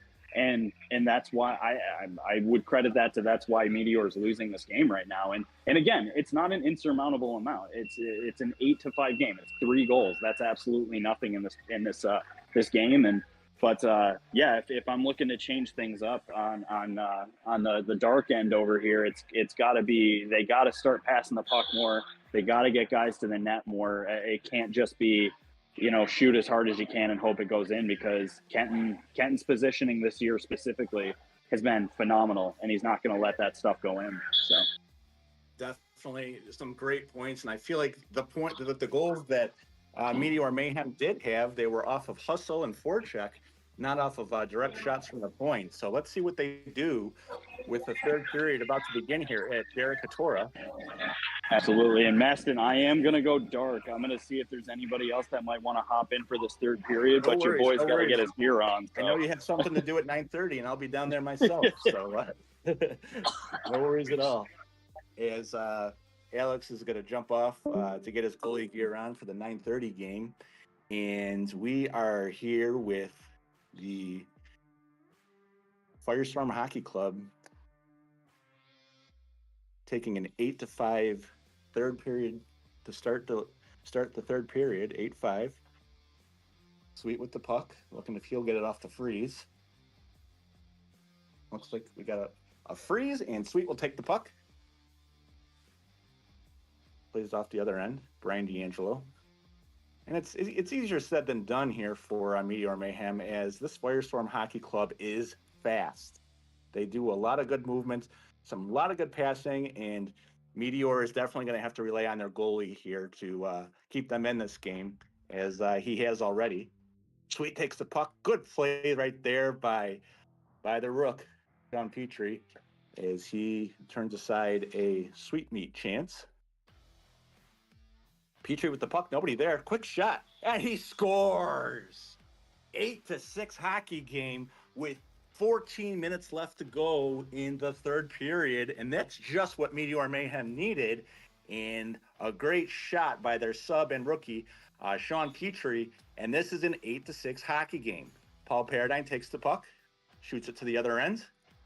Retrieved by the other team, D'Angelo, the puck for the Firestorm Hockey Club. Looking for a trade partner, sees Mr. Paul Fridman who runs the wall, but he goes the other side to Sweet Meat, being guarded by Sean Petrie. Sweet takes the puck, and that was a great pass, and it just goes wide. A great pass from Sweet to the other side, and it is still an 8-6 hockey game. Sweet with the puck on the other side, passes it, goes off of Brett. Good defensive clearing right there by Sean Petrie. Puck played by, can't see it in the corner there. That was Mike and Paul Paradine with the puck, stripped by Paul Fridman. Some Paul-on-Paul action, and good turn aside. And Paul's got a fast break if he hurries, and a good save by Kenton Swade, as he was right there where he needed to be to turn off that shot. And it is still an 8-6 hockey game. 12:48 left to go in the third period. Ellen takes the puck, played by her brother, who goes the other way and takes a quick shot. That shot is turned aside and goes down to the other end, where Ellen is forechecking the commish, Sweet Meat, and Ellen takes a side and follows him around. Paul Good play right there. Paul with and that's a goal. Wow, good hustle play right there by Paul Paradine, and that's why he is the RFHL's all-time leading scorer and this season's leading scorer with a great goal there. And I think he's very comfortable back there with the defense that his team is playing right here to start off the third period. And this is just what the doctor ordered right for Meteor Mayhem. 2.0 goes between Cody, tries to make a move. Quick shot by Mark, and that's a great save by Brett Siebert. 3 consecutive shots there by the rookie Mark, and Brett was there, and he was all over it as the puck goes down to the other end, turned aside by Kenton. Quick play by Sweet. Looks like that puck is floating around up there, and I can still see the puck from last week up in the tubing of Derek Katorba. we still haven't seen maintenance. We haven't called maintenance about that one yet. I don't know if they have the ladder strength, but we do still have the puck up there from last week, and a little bit of a good view of that puck from here. 2.0 takes the puck behind the net, passes it off the wall to the middle. Sweet intercepts it. Has Mark streaking, but just goes wide as Cody looks to take the puck the other way. Cody with the puck. Goes behind. Good play by Ellen as she had Mark streaking there in front of her goal. Mark looking. Played closely by Ellen Fridman. Quick shot, and that is turned aside. Good defense by the Meteor Mayhem. And they are down by 1 goal right now, as they have gotten into within 1 with 10:35 left to go in the third period. Looks like we have a bit of a media timeout here. We can run commercials if we have them, but we don't. And this is the point of the broadcast. I would throw it to my broadcast partner for some good analysis of what's going on here, but I didn't see it from the floor, and it looks like we're going to have a face-off and a couple of line changes by both teams. D'Angelo Smith and Fridman out there for the hockey club. Brett Siebert turns aside on another shot. I'm just going to put that on a recording and keep playing it because he keeps doing it. Brett having a very solid game here for the Meteor Mayhem with all the good passing and shots you've seen. And Kenton's doing the same thing on the other side with his positioning as well. Just a really good hockey game so far. 8-7 with 9:49 left to go. And the Firestorm Hockey Club has the lead. Brian D'Angelo takes a quick shot from the corner. That's turned aside by Brett. And Mike Curry looks for his friend Paul Paradine, who takes another quick shot.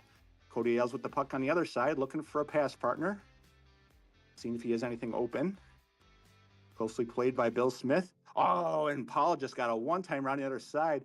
I don't think Kenton saw it, but it did go wide. So not a bad thing that Kenton didn't see that, as it did go wide. And a great pass by Curry to Paradine. And Kenton Swade is there to cover the puck up. And looks like Paul Fridman will be taking the puck off of the freeze. Puck played. Looking, quick shot from Brian D'Angelo. Brett turns that aside like he's doing laundry. Although laundry is very difficult these days at my house. Paul turns it aside. Great play by Paul, who has the puck in the middle. Saved by Brett. And he was just right there and didn't move. And it's still an 8-7 hockey game. Paul Paradine takes the shot, and that goes right into Kenton's breadbasket, and it is still 8-7. Looks like Brian D'Angelo being closely guarded by Cody Elves. Brian takes the puck, looking to get the puck out of the corner. That's good play by Paul Paradine, who's forechecking on that. And wow, what a great shot, and he has just tied the game. After all that, Meteor Mayhem did exactly what Alex was looking for, and they have tied this game at 8-8 with 8 minutes left to go in the third period. Great hockey game here at Derek Katora for our 8:30 game, as Paul Paradine has just taken over in this third period. With some help from his friend Sean Petrie, they have a great thing going right now, as they have all the momentum going into this last 8 minutes of play. Looks like Els takes the puck, kicks it, saved by Kenton Swade. Sweetmeat with the puck at the point, looking for Mr. Bill Smith, who had a good shot, just goes wide. Sweet with the puck on the other end, got the rebound and plays it down to the other end. And he's willing to slow down this Meteor Mayhem attack, as we say. And we got Cody Els with a breakaway. He's got Paul on the other side. Oh, that puck was tipped up by Sweetmeat, and a great play by Sweet on the defensive side as they had a 2-on-0, and great positioning, as always, by Mr. Kenton Swade. Quick shot by Paul. Paul Fridman to the other side with the puck. Plays it. Finds the puck down in the corner where I can't see. Oh. And Cody Els with the puck. Quick shot. Goes wide. Good forechecking there by Cody Els. I see Sweet was had something happen there. He didn't seem too happy, but I couldn't quite see it from up here. Els playing the puck behind the net. Good pass to Mr. Mike. Good shot by Mike. Paul Paradigm playing Paul Fridman in the corner very closely. Looking for a pass partner. Sweet takes almost to the middle, but Cody cuts that angle off. Looks for Mark in the slot, and that shot goes wide, but Sweet is right there on the spot. Oh, a quick pass to Mark, who has it right there where he wants it, and Brett is right there in position. Great play by Brett, as that was all positioning, as he had a wide open shot, and he just saves another one. Quick shot from 2.0 is turned aside by Brett Siebert.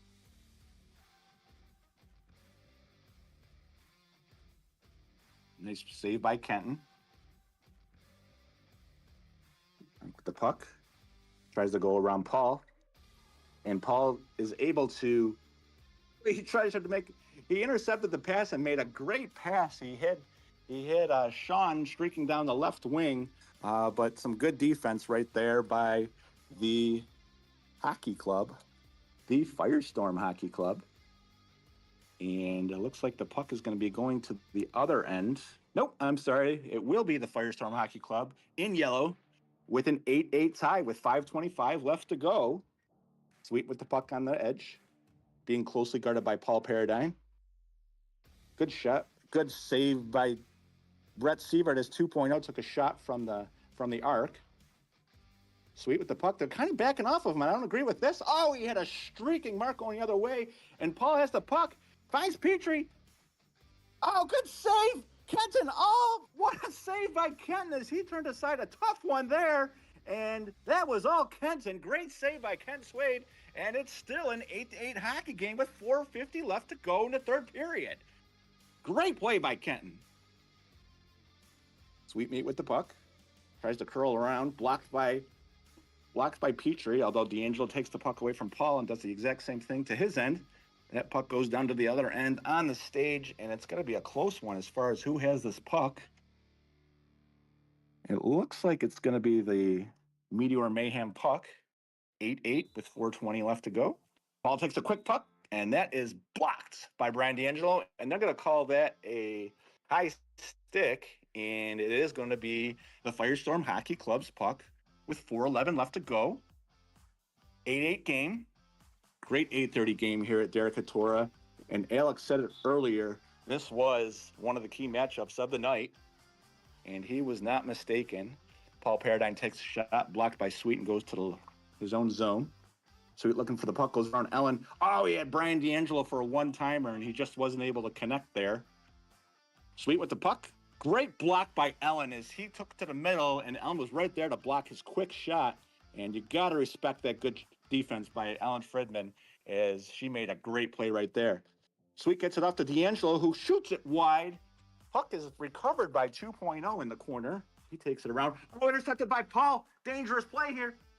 Oh, he intercepted it and made a great move, but it went out just wide of the goal. And it is still an 8-8 hockey game with 3:15 left to go in the third period. And 2.0, some good. Has the puck, being closely guarded by Allen. He takes a shot that Brett turns aside. So Firestorm Hockey Club here. Great play by Ellen as she blocked the Brian D'Angelo puck from the center of the court. And it is 2:57 left to go.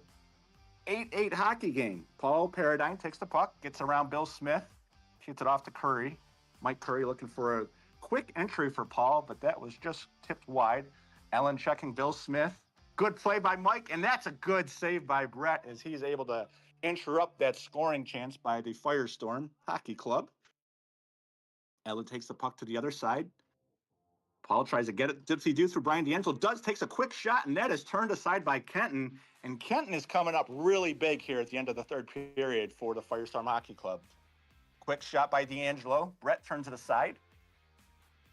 Sweet with the puck with 2:15 left to go. This is a close hockey game, and it's coming down to the wire, folks. And Mike Curry takes the puck in the corner, looking for a pass partner. 2 minutes left to go. And Cody Elves has the puck in the corner, looking for a good hockey play here.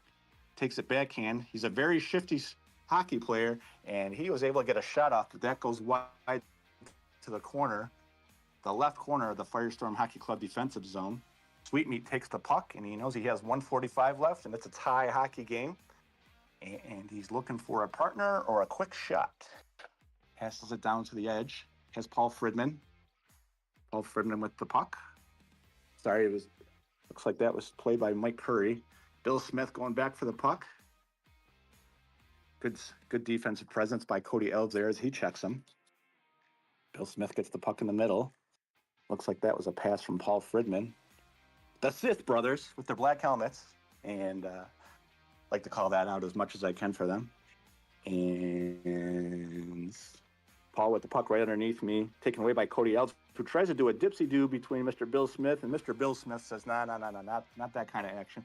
Saved by Kenton Swade. He's got the puck. That puck was just shot wide by Cody, who did have an empty net there, and I don't think he saw what he was going for there. That was just a really tough play and a very speedy play.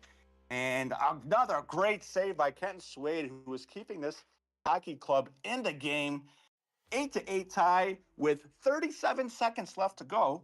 Bill Smith takes the puck, passes it to Sweet. That puck goes up and over and on top of the net with 30 seconds left to go. Boys and girls, we have ourselves a hockey game here at Derecatora, the 8:30 hockey game, and we have an 8-8 classic developing here between the Firestorm Hockey Club and the Meteor Mayhem. Two teams that are very close in the standings and playing like here, very evenly matched, as the Firestorm Hockey Club came into the third period with an 8-5 lead, and Meteor Mayhem just had some great strategy, as I saw Bob Haynes come down from the press box, and maybe he had some good things to say to them, because he has them tied right now. We do hope for Bob getting healthy soon, as he's had to sit out the past couple of games. Hoping he feels better and can get back out there and play some floor hockey. This is a timeout. Very, very tense situation down there with 30 seconds left to go. 8-8 hockey game. A lot can happen in 30 seconds in the RFHL.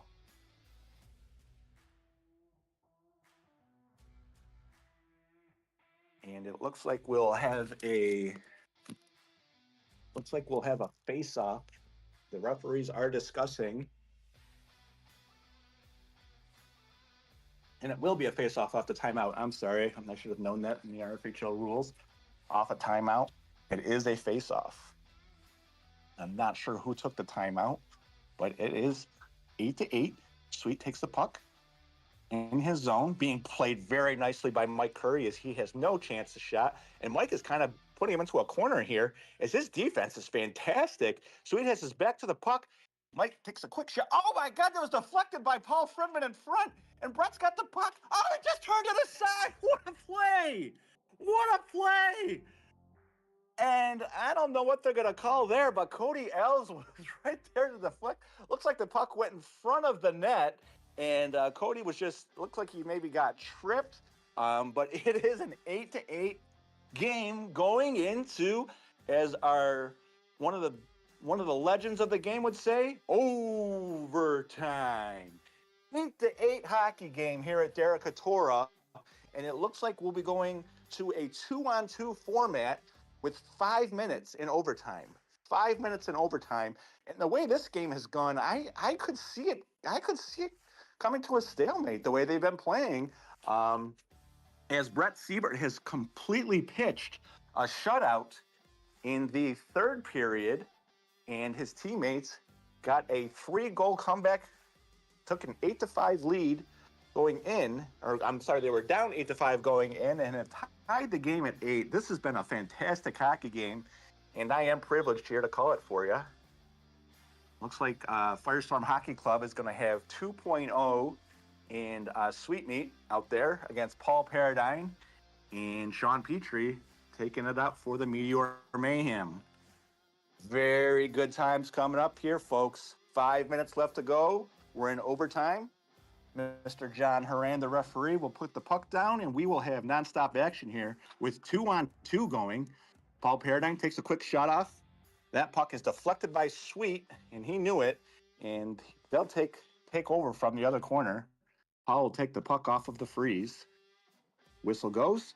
Quick shot by Paul, and a great save by Kenton, and he had 2.0 right there. 2.0 takes the puck. Quick shot, and boy, did he get the Brett with a great save there, as 2.0 had a head of steam going down by himself, and he's very dangerous down in that area.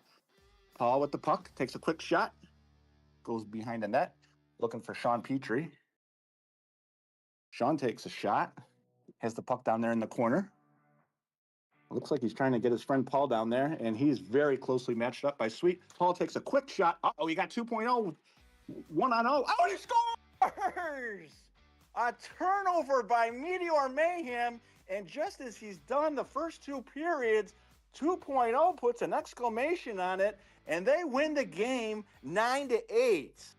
Definitely a classic hockey game here, and 2.0 with a great forecheck all game, and he just ends the game right there where he started. And what a great game by both teams as they shake hands. And what a night here at RFHL at Derek Katora.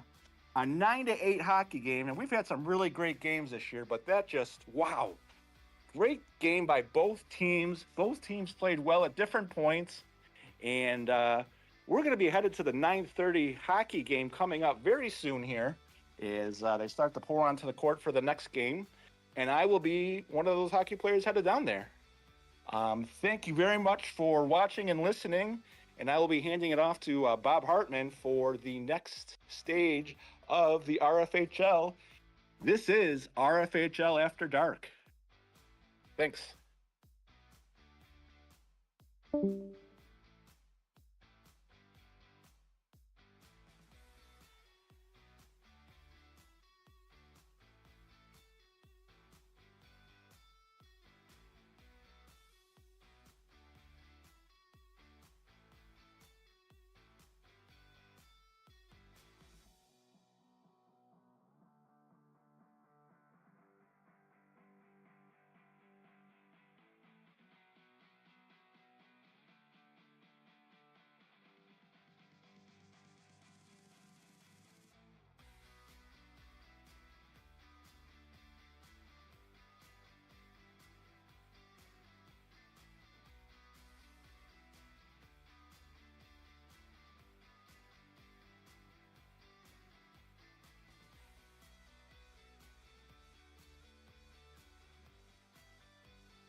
Welcome to RFHL After Dark. We have the Sinkhole Sidewinders versus the Tipsy Talking Twisters. I'm Brian D'Angelo. I'll be doing play-by-play for the 9:30 game here. Running a little late with some close games and a rogue water bottle incident in the 7:30. And I'm joined by the Bob Hartman playing color commentary here. Bob, can you hear me? I can. Can you hear me? Yeah, how do I sound? I got the new mic here. Too loud? Good? Sounds great to me. You catching a lot of background noise here? Good. All right. Awesome. So Bob, you just watched the 8:30 game. That was a tight one. Went to OT there at the end, and thankfully my team got the monkey off their back. How and with Sinkhole coming off a couple wins here, and Tipsy Talking Twisters with their new lineup after the Conco injury 2 weeks back. Yeah, it'll be an interesting matchup here. I'm not quite sure how Tipsy Talking Twisters is going to look with the new lineup, like you said. I do expect that Blue is going to run through Brad as they tend to do, but you really can't sleep on any of them. I think it might actually get to be a chippy game. It's not two teams I think known for chippiness, but looking at the matchups right now, I wouldn't be surprised if I saw a little bit of physicality early on. Yeah, absolutely. I agree with you. You got some grinders there on Tipsy Talking with Crick and Matt W. And, Haran is always, always up there for Defenseman of the Year with all those block shots. That's a grinding team. And honestly, Shane brings a lot of that too. I thought there would be a little rust last week when he stepped up to the plate, and I didn't see any of it. It looked like he'd been playing all season. So, honestly, he's coming in pretty healthy, cleared the play after an injury last year. And honestly, Matt played really well last week too in net. So we got two really good goaltenders here, and some good hockey knowledge, good shooters all around. It'll be interesting to see how this one plays out. Yeah, I agree. I think the defense will be there. I think the goaltending will be there. I think the grinding will be there. It's going to be going to sound stupid, but it's going to come down to who can score more. And I think Blue is favored in that regard. Yeah, I agree with you. That's an interesting strategy. I agree. I think whoever scores more is going to win this one. So we'll see how it plays out. We're getting ready. Looks like we got Sweet and Paul Friedman reffing here. Hey, shout out to the stat keeper too. We got Bob Haynes on stats. The stat keepers are the unsung heroes of this league. They always get yelled at. They never recorded your assists. They never recorded your block. Was Bob hurt last game? Why didn't he play? I believe Bob has a knee injury, a lingering knee injury. He's missed the last couple weeks, 2 or 3 weeks here, and I'm not sure when he is going to be cleared to play. I shouldn't have said his knee. It's a lower body. We're getting ready here. We got Noobs and George for Sinkhole taking the face-off, and here we go. All right, Tipsy with the face-off. Noobs behind the legs to Shane. Takes it back into their end. Up along the wall to Noobs. Noobs with the backhand, but no one there to get it. And steal by Matt W. to take it back, and it's all the way back down in Tipsy's end. Shane along the boards to Whitmire. Whitmire trying to take it all the way, but gets clogged up in the middle. And back into Tipsy's end where Shane's recovering in the corner. To Whitmire. Ooh, oh! Quick goal there. Quick goal by Tipsy. Bob, you were right there. What did you see? I saw chaos. I saw a quick shot, looked like a rebound, and then the rebound looked like it got put in. But Who's home?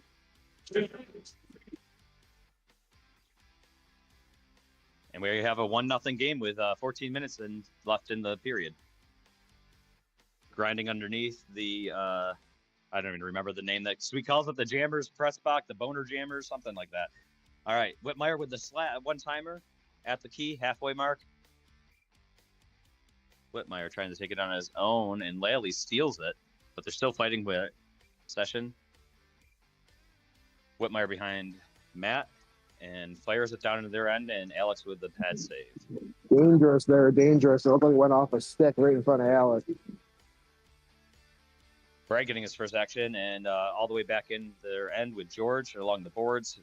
Noobs fighting along the way. Goes wide to Matt with Laley recovering the puck for Sidewinders. Brad floating off the top dangerously. Separation. Little bunched up here. Yeah, Blue is not spacing himself really well, but Gray seems to be spacing himself well to begin here. Some good passing there by Tristan. Yeah, so far Tipsy's possessing this pretty well here. Shane tries to go around the net, but it goes all the way back to their end, and Matt frees. Westgate Matt with his first action of the game. Jeff out there for he missed last week, and they still got the win, but that's a great firepower on their end. Jeff waiting for the pass. Looked like he wanted to give and go there, but didn't quite work out. Yeah. Westgate Matt fighting behind his net, loops it around, starting to take it up on his own, and fires on net just wide. Haran with the puck. Up. Jeff steals. Shot on net. Matt recovers, and Shane with the puck for Tipsy. Shane looking for the outlet. George playing tight D. And back into Tipsy's corner. Backhand and turnover. Brad with the backhand, and it trickles in. It may have even gone off of Shane Ryan's stick along the post. Yeah, Shane was trying to fight it out of the air there, but he couldn't quite get all of it on the shaft of his stick. Yeah, that's Brad being Brad there, and good attempt, but we have a 1-1 game. Andrew to Jeff, one-timer, shot on goal. Matt saves, kicks to Haran. Haran shoots wide. Jeff with the puck. Fires on net. That's a dangerous shot. Jeff can score from anywhere, so they got to make sure they step up and really don't give them open looks there. Haran passes across court. Low percentage shot from Crick on the Alex, and Westgate Matt with the puck. Shoots wide. Crick trying to pass it up along the wall, but it goes all the way back into their end. Haran recovers, looking for an outlet, but no. And turns it over to Jeff right in front of the net. And Westgate Matt stepping up with the D and prevents the calling him for a slide there. Blue puck, 10-01. Looks like they're calling Matt for a slide, and there's a penalty. I'd argue that that's a good penalty. Jeff, that on the 3-point line is dangerous. All right, so we got Sidewinders power play here with Brad, Jeff, and Andrew. This is their power line here. Brad possessing, passes over to Andrew on the right side, looking for the cut for Jeff, but just to the side of his stick and can't corral it. Jeff waving for Brad to make a move here. Brad along their 3-point line, looking for the outlet, and Haran with a good stick, disrupting the pass. Only about 20 seconds left on the penalty, and that's their first shot on that. Yeah, and Haran turns around and shoots on his own, but, and Brad with a one-timer to Jeff, almost there. Matt's bailing him out here. Jeff looking for the outlet, feeds it to Brad at the point. Back to Jeff, feeds it back to Brad. Brad with a shot when Haran blocks. Greg. Even strength, but Brad puts it in. Yeah, I was just about to say, John was playing really strong positioning there on Blue. Haran there, he was really playing well with the spacing, preventing the easy pass to Brad, but Brad just waited till they got even strength to put it in. Yep. No, great shot by Brad at the point, and honestly, really good patience on St. Cole's part. Looking for the proper passes and everything, and we got a We got a 2-1 game, sidewinders. Matt with the freeze, Noobs with the puck, passes over to Shane along the boards, all the way back into Sinkle's corner, and we have Maston trying to take it out, but turnover, and it looks like Haran. I can't see from this angle. Up and pops up in front of Alex. Shane bats it out of the way to try to get some more open space, and Andrew with the puck for sidewinders over to Brad, tries to feed it over. Lots of back and forth between these teams. It's tough to even keep track of it right now. Firing all the way back. Alex kicks out the save, and Maston trying to clear it out of his end, but Noobs is full court pressing here and recovers the puck. Noobs with a one-timer, and Alex covers and with a great save.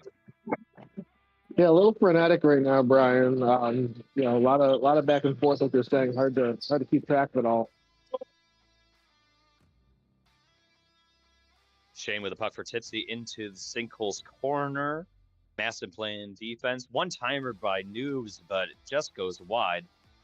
Haran and Lally battling for it underneath the press box here. Feeds it out to Shane, who had a wide-open net, but just couldn't corral. Yeah, he had a chance there, but he just couldn't quite get it all the way on the stick.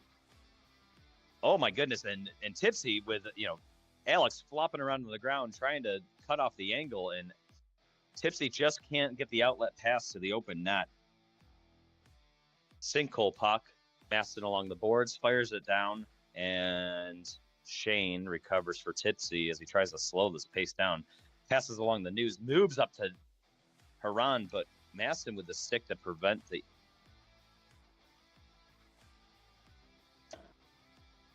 Maston Sinkhole got lucky there, Brian. You know, Lally got caught off defense there a little bit, but they just couldn't quite capitalize on the odd man rush.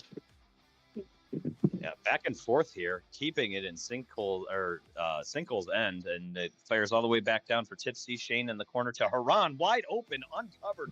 Alex cuts down the angle and takes the save. Yeah, that was another line change there, and they again Sinkhole got caught with odd man rush, and Alex bailed them out. George to Brad in the corner, but it feeds all the way down to Sinkhole's end, and Alex slow to recover and almost loses possession to Shane as he plays aggressive and tries to take it. Brad with a quick shot on Matt. Matt with the easy save. Shane slowing down the pace here, looking for his outlet. Brad with a stick on it. Goes to Cricking Lally battling. Brad with the puck along the boards. Feeds it to George at the point. Oh, Crick steals. Puts a shot on net, and Alex with a save and freeze. George over to Brad. Brad with the long shot. Looks like it ricocheted maybe off a Shane's stick and goes up. Yeah, it did. It did. And, you know, a little unsung part of Alex's game there is he really got out of the net well there, cut down those fingers. He's making these saves look routine, but it's because of his positioning. Brad with the long shot on Matt. Matt down butterfly, easily saved despite through traffic. Shane with the puck. Feeds it over to Whitmire, but can't corral and had a wide open opportunity. Whitmire with the quick turn, fire on net. Alex with the save. Oh, and Jeff with great defense, cutting off the pass from Crick, who was charging. Almost had a wide open net on Alex, and Sinkhole with possession. Jeff put it off the post the other way. I don't know if you heard that from upstairs, but I heard a lot of metal down here. Oh, I didn't hear it. Good. Shane with the long free shot onto Alex. Alex with the save. Freeze again. Jeff with the one-timer for Sinkhole. Wide open. Matt there to get it. Westgate Matt passes along the boards to Whitmire. Whitmire battling down low with George. Looks like there's some body in here. Yeah, there was a whistle. There was they got tangled up there. I'm not sure I saw a penalty. It looks like maybe they're calling it off. All right. We got 5 minutes and 15 seconds left in the first period. Andrew with the puck against Whitmire. Shoots it wide. George down low, trying to feed it over. Jeff with a wide open net and just goes wide. Jeff with many opportunities. Be careful over there, Bob, in the Rob Ray press box. We have a freeze. Andrew with the freeze for Sinkhole. Jeff with a one-timer wide. Oh, and Masson charging. The net had a little opening, but just couldn't connect. Andrew over to Masson. Masson with the long shot, just wide. Oh, good defense on Masson's part as Westgate was trying to take it up the boards, and Whitmire recovers and tries to slow things down. Up Jeff with the steal. Perfect pass to Andrew. Andrew shoots wide of the net. Masson with a long shot, but I'm pretty sure that's going to be a high stick. Yeah, there's a high stick there. I don't know if you heard, but Alex has been encouraging his team to keep shooting. He likes what he sees from his own net here. Yeah, I mean, there are dangerous shooters all across this team. I mean, Andrew has impressed me. Jeff has impressed me so far. Oh, we had an early freeze call there. Moves puck in front of Matt. Jeff had the puck and put it in, but whistle had already blown. Haran with a long shot on Alex. Alex with the glove save. Jeff taking it off the freeze. Hits Matt. And not Masson in the corner looking for his outlet. Goes behind the net to Andrew. Andrew kicks it out, and we have a tipsy puck. Nice feed there from Matt, but a miscommunication, and John hit the corner. Man, John Haran with the, honestly, it wasn't completely low percentage shot, but that was a tight angle and puts it over Alex's left shoulder and picks his corner, like you said. How did that look from down there, Bob? It looked pretty. He picked a corner, like you said, low percentage, but it wasn't like a dumb, throw it at the net kind of a shot. It was a calculated, find the corner, find the space, and put it in. Yeah, I mean, Sinkhole gave him the opportunity there, which is the thing. And oh man, Haran recovers again and almost puts another one in. Brad on the freeze, feeds it out underneath the press box. Whitmire battling with Andrew. A lot of body in that corner. Yeah, Whitmire feeds it back out to Haran in the offensive zone. Interesting, Haran playing a lot up front here. He's often, kind of plays a little back for the defensive blocks and everything. But it's Newberry saw on the John on the cross. Oh, and Laley almost gets the one-timer as Sinkhole changes possession there and rallies to get their own chance on that. Battle in the corner between Brad and Whitmire. Brad possessing the puck, trying to work his way around, but Whitmire playing tight D on there. George with the puck now in the corner, feeds it out, but a turnover to Noobs with no defense back there. Lally trying to get back, and they just couldn't make anything out of it. Lally tries to connect on the long shot, but it just doesn't happen. And Newberry with a nice move there on Lally, but gets blocked. Noobs with a backhand attempt on Alex, but it doesn't get it. Crick posted up low, trying to find somebody up, but Alex does this typical stick out and prevents the cross crease pass. We have a freeze by Tipsy.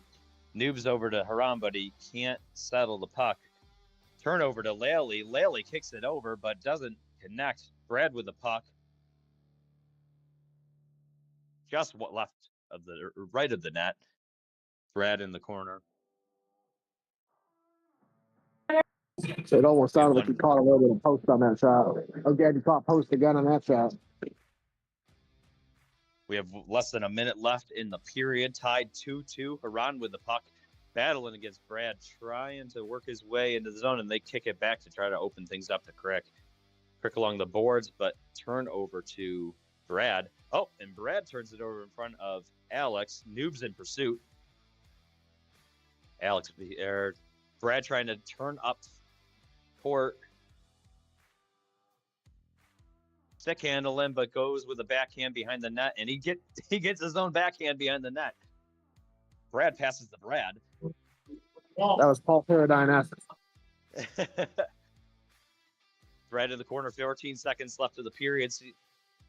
Just trying to see if he can get a shot on that, and Noobs disrupting the stick handling again. Noobs with a good defense against Brad, not giving him the opportunities, and he's just going to be content to go to the bench, get some air, and see what can happen in the second period. What do you think there, Bob? That was quite the battle in the first period.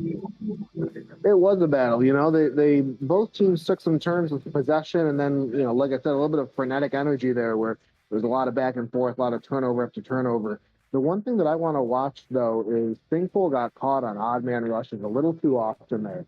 If Twisty can really find the open man on those 2-on-1s that they've been producing, then this score could be a little bit more lopsided.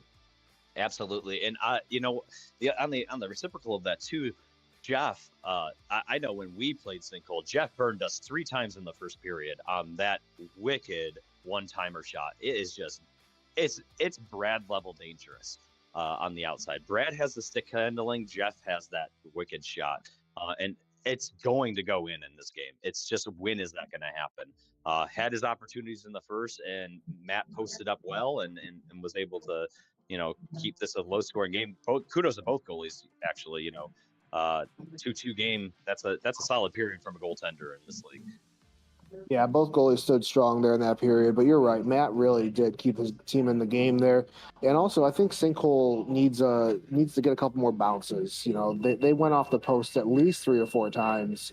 A lot of, like you said, good opportunities for Jeff, good opportunities for Brad, good opportunities for a bunch of them that just, an inch and a half, 2 inches one way, and it's a different game. Yeah. I mean, honestly, despite these teams being very different builds, and the stats really aren't the most accurate to go off of. I mean, Shane is obviously only 1 game in. Brad's second in the league right now with points, and with 35. You still have Tipsy with 2 in the top 10, with Huron and Whitmire rounding out the top 10. They have 17 and 16 respectively. So they're not without their offensive firepower. But obviously that doesn't really register exactly because Shane hasn't been playing this league, and he's the first rounder replacement. All right, we're starting the second half here, or second period here. Jeez. And already getting a little gritty here. Massive beyond the net with the puck. Settling it down. Oh, feeds it over to Jeff, who turns it over to Shane. Shane looking for just wide of the net. Westgate with the rebound. Oh, and John crashing the net, almost connects, but just can't settle it. Matt with a good kick save. Out to Shane. Shane to Westgate with a shot. Goes wide, and Sinkhole recovers. Brad in quick shot, but doesn't connect. Already Tipsy possessing the puck and really controlling the pace here. And, Sinkhole's kind of backpedaling already, Bob.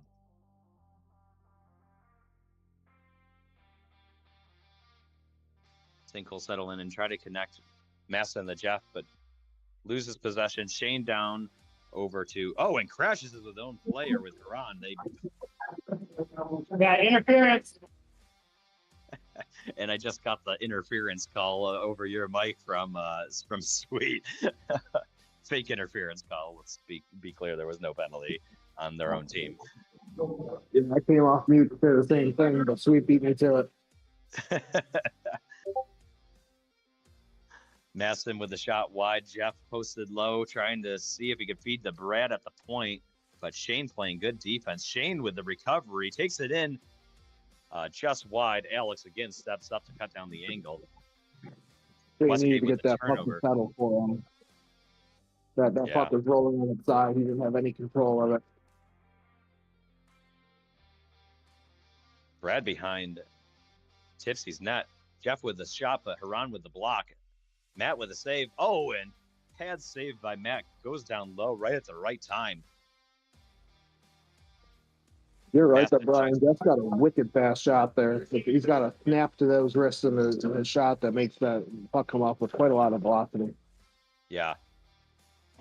Who does he remind you of? As a rookie in this league, I always like to compare to veteran players in the past. Who does Jeff remind you of? A great question. I'm not quite sure yet. He's got a little bit of Galooly in him. Oh, okay. Yeah, I love that. That's a throwback there. I love it. Matt posting up, Masson posting up low. Feeds it out to Brad right in front of the net and backhand past Matt's stick. Tried to get his stick down and just was a second. Not even, it was a millisecond too late. And Sinkhole makes it a 3-2 game with 12 minutes left in the second period. What do you see there, Bob? It was kind of I on my saw side. that. Yeah, I saw there's nothing Matt could do about that one. I think you've got Brad wide open in front of the net. I mean, not wide open, but with enough room to maneuver in front of the net, there's not a lot Matt can do about that. And Crick just almost had his own opportunity in front of Alex, but Alex able to recover. Oh, and Andrew with the snipe from the freeze picks the top corner, and Matt can't see it through all the traffic. And we have a 4-2 game. Definitely look to be that screen there. Yeah, and as I was saying, Andrew's shot's underrated too. I mean, that was Paul Paradigm-esque type shot off of the freeze there. Around down low in the sinkholes end, passes the Shane behind the net. Run swinging out to the point. Crick posted low behind the net. Oh, kicks that out in front, and it goes off of Brad's foot and all the way back in the Tipsy's end. Freeze by Matt, and quick shot, saved by Alex. Brad on the freeze. Kicks it over to Andrew. Andrew shoots well wide. You just got to see Lally open there. He had Lally on the top. Oh, Shane tries to turn and do the quick shot, but Brad with the stick block, and it tops up all the way back in the Tipsy's end. Turns it over to Brad dangerously. Feeds it over to Andrew wide open. Andrew with the shot, but Matt saw it coming. Great save. Shane. Yeah, great play there. He puts it center mass.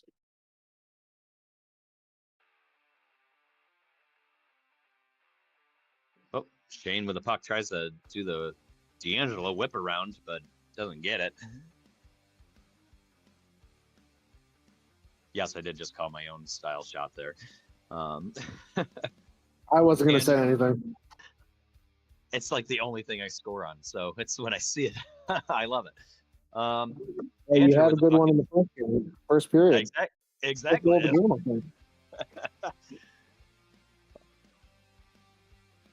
Brad in Tipsy's end behind Matt. Matt trying to figure out where he's going. Brad feeds it out to Andrew wide open at the point, but Crick is able to clear it out.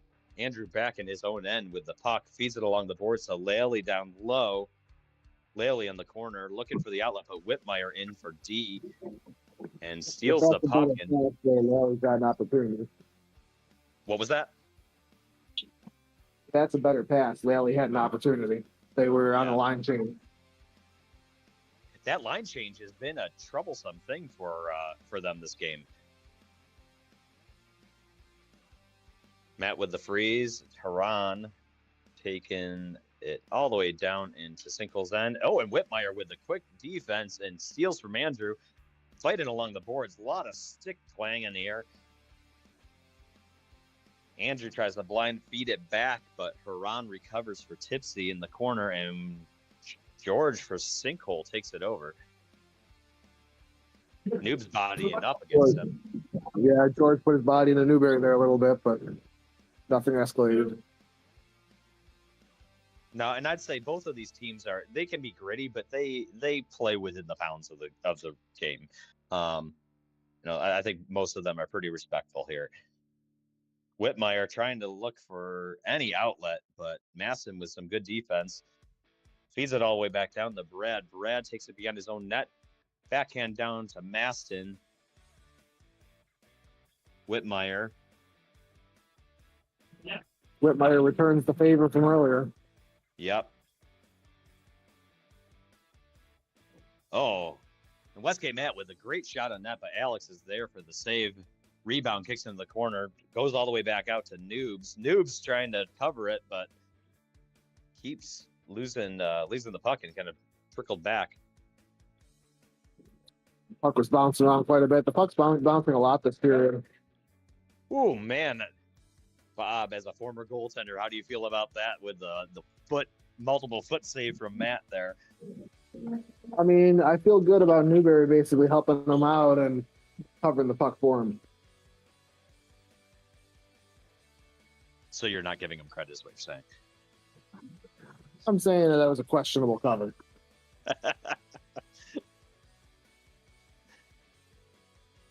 Oh, George with the quick turn to try to get a shot on net, and Matt kicks it wide. Maston looking for the cross, and oh my goodness, Jeff with a wide open net and just shoots wide. Matt's shaking his head already, knowing he dodged a bullet there. literally dodged the bullet. Yeah, no, he got lucky on that one. Jeff just shoots wide, but great opportunity there. Great cut by Jeff. Yeah. Laley trying to make the cut with Jeff, looking for Jeff to feed it out. Jeff along the boards, but New battles and turns it over and then blocks the shot by Andrew. Matt with the puck. Westgate Matt. I forget that there's 2 Matts out there right now. 3. Yeah, 3, you're right. I mean, goalies don't matter. That's right? So, kidding, Matt. Kidding. I take offense to that. Whitmire feeds it all the way out to Shane, but Jeff with the good block. Andrew kicks it all the way down. Shane recovers for Tipsy and tries to settle it in. That was a great block by Jeff. I had a good line on that shot, and Alex had some large corners open. Oh, Jeff turns the fire on that, but Shane with the good block. News battle. Man, News have been playing amazing defense tonight. I mean, he's known for playing good defense, but I'd say he's playing even above what he typically plays. Feeds it over to Shane all the way over, but Alex swings out to make the save.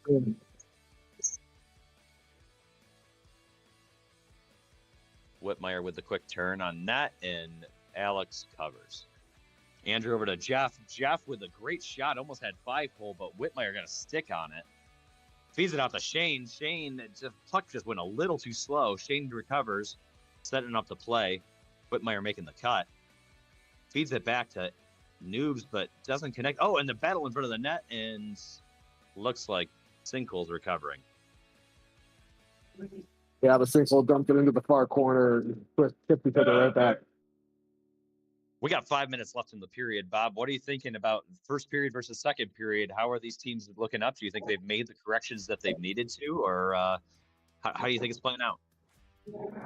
You know, I think that both teams are settling down a little bit. There's a lot less of the frenetic energy, a lot less of the back and forth, but they're it's just the way the puck is bouncing right now. You know, Whiskey is just having a hard time controlling the bouncing puck, and Sinkhole is capitalizing.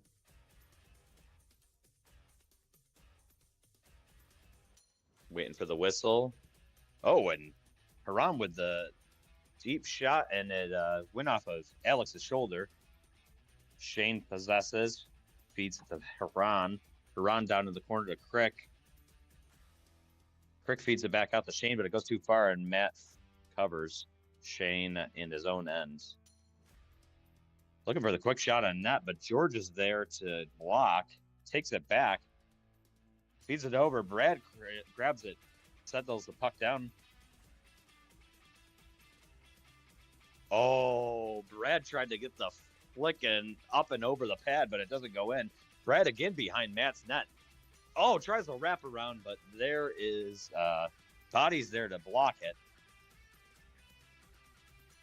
Oh, Crick with a quick feed. Oh, my goodness. And Shane had a great opportunity, but Alex swings out and saves it away.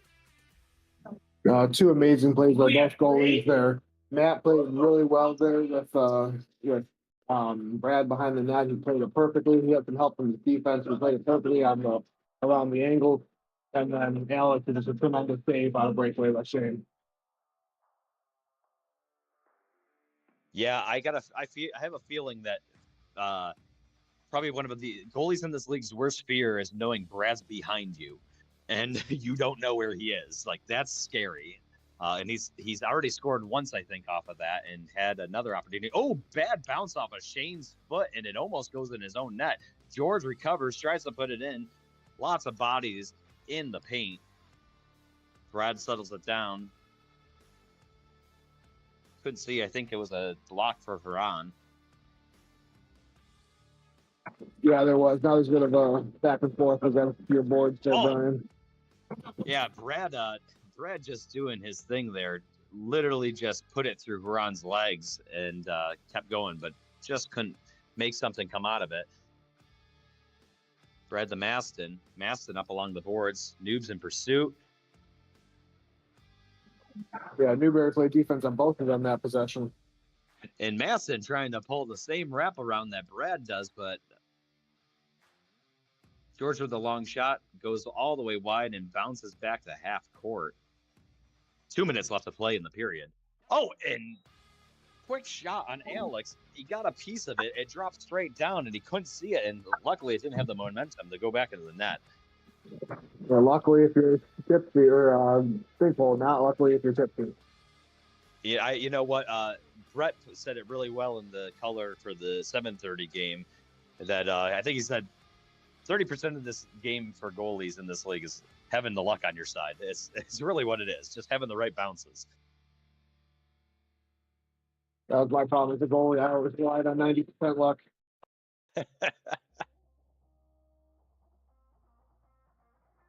Oh, Maston trying to make something happen, but passes it right to Matt, and that Noobs feeds it out to Hran, a little wide. Oh, puts a shot on net. Westgate there to try to put it in, just couldn't connect. Oh, and battles out, but turnover to Brad. Brad turns it over to Westgate, and it trickles back down into Sinkhole's end. 1 minute to play. Brad with the quick pass over to Jeff for the one-timer. Doesn't connect. And there it is. Jeff makes up for it. He didn't get the long shot, but he makes the cut. And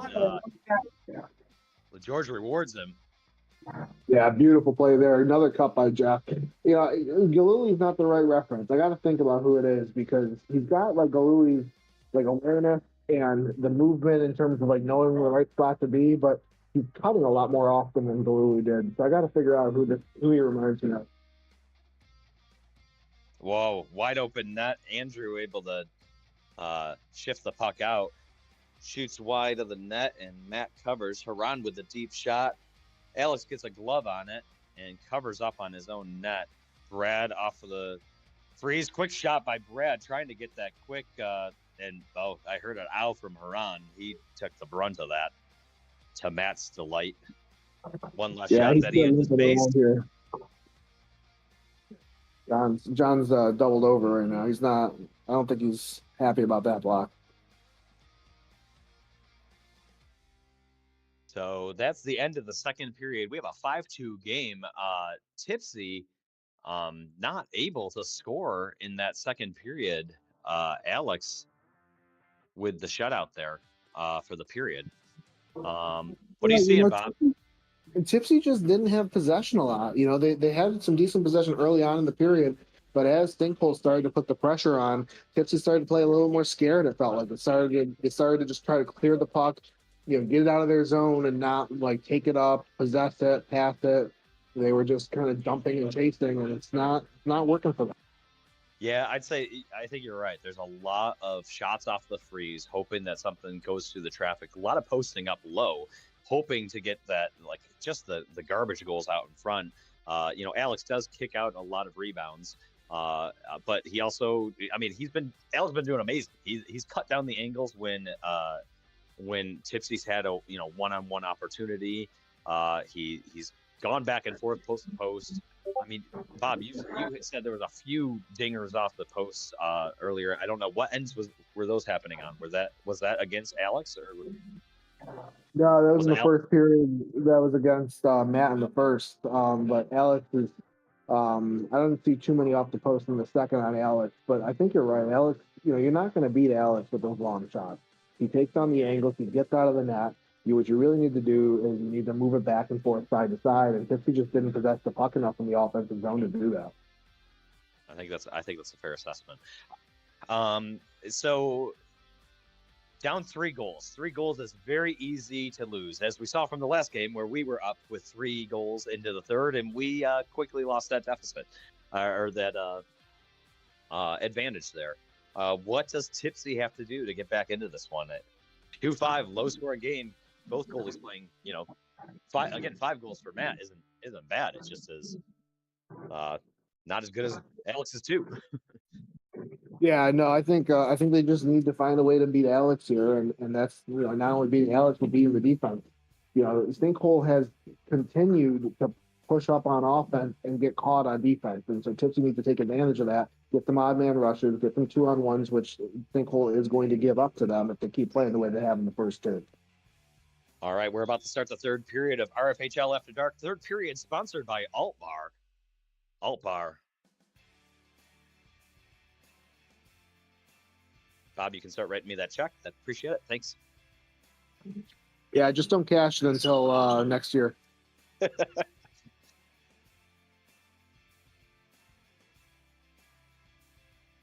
Oh, Jeff out front in front of Matt and just couldn't corral the puck.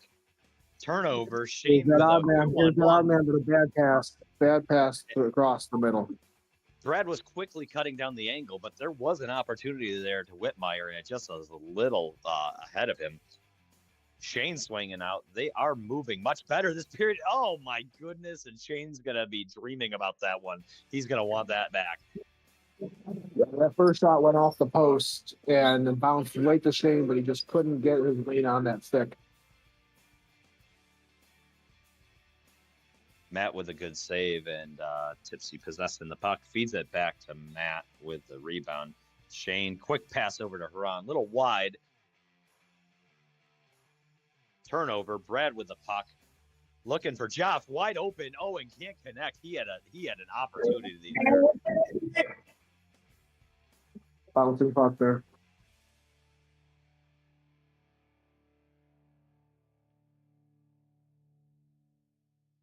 Shane kicks it all the way down to the corner. Brad recovers the puck beyond his own net. Quick shot onto the stage, and we have a whistle blown. If you're not familiar in this league, there's a stage that you can watch the games from right where the camera's at. And if the puck lands on the stage, it's an automatic blown whistle. You can't play it off the stage unless it bounces back onto the floor. Same goes in the opposite end. If it hits the center backboard, it's an automatic whistle blow. Puck in the corner off of Sweet's foot. Oh, Shane with a great feed over to Haran, but just can't make it happen. Goes all the way back out, chasing back into Tipsy's end with Whitmire. Whitmire tries to feed it to Shane, straight to Brad. That's dangerous. Yeah, that cross there, the pass that Shane had, that was a little high, so Huron couldn't corral it because it was up off the ground. Brad with the pass a little wide to Laley. Laley bounces it off of his foot right to his stick. That was actually a really smart play on his end to pretty much ricochet off his foot and one time it. But Matt was there for the save. Braun back and forth looking for somebody, but not able to connect. Whitmire with the puck. Loose puck by Alex. Andrew with taking it around. Haran recovers, feeds it out to Shane. Shane taking it to his own lens, slowing this down. Well, again, Brad the puck's up on his side. He's just trying to get the settle. Oof. Haran blind feeds it. That's going to be dangerous right now. I don't think blind passes against Sinkhole is going to lead to one-on-one turnovers with Brad or Jeff. Well, Shane was calling for it, cutting down the middle. So that's what Haran blind fed it because he heard him, but he just couldn't put it on the right spot. Alex off the freeze. One-timer by Brad. And Brad, I didn't see how that went in. Where did that go, Bob? Looked like it went left side, just left, not totally up in the top corner, but up enough on the stick side. Okay.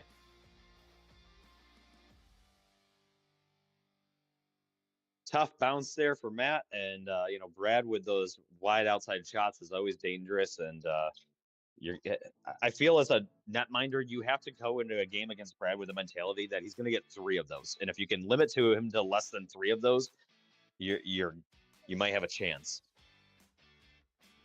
No, you're right. He's going to get his, but you just can't let him go, 10 goals on you. News with a good one-on-one opportunity. Goes a little wide. Matt with a kick-out save. Back Tipsy in possession. Westgate trying to feed it over to News, but can't connect. A little too close. Brad with the puck.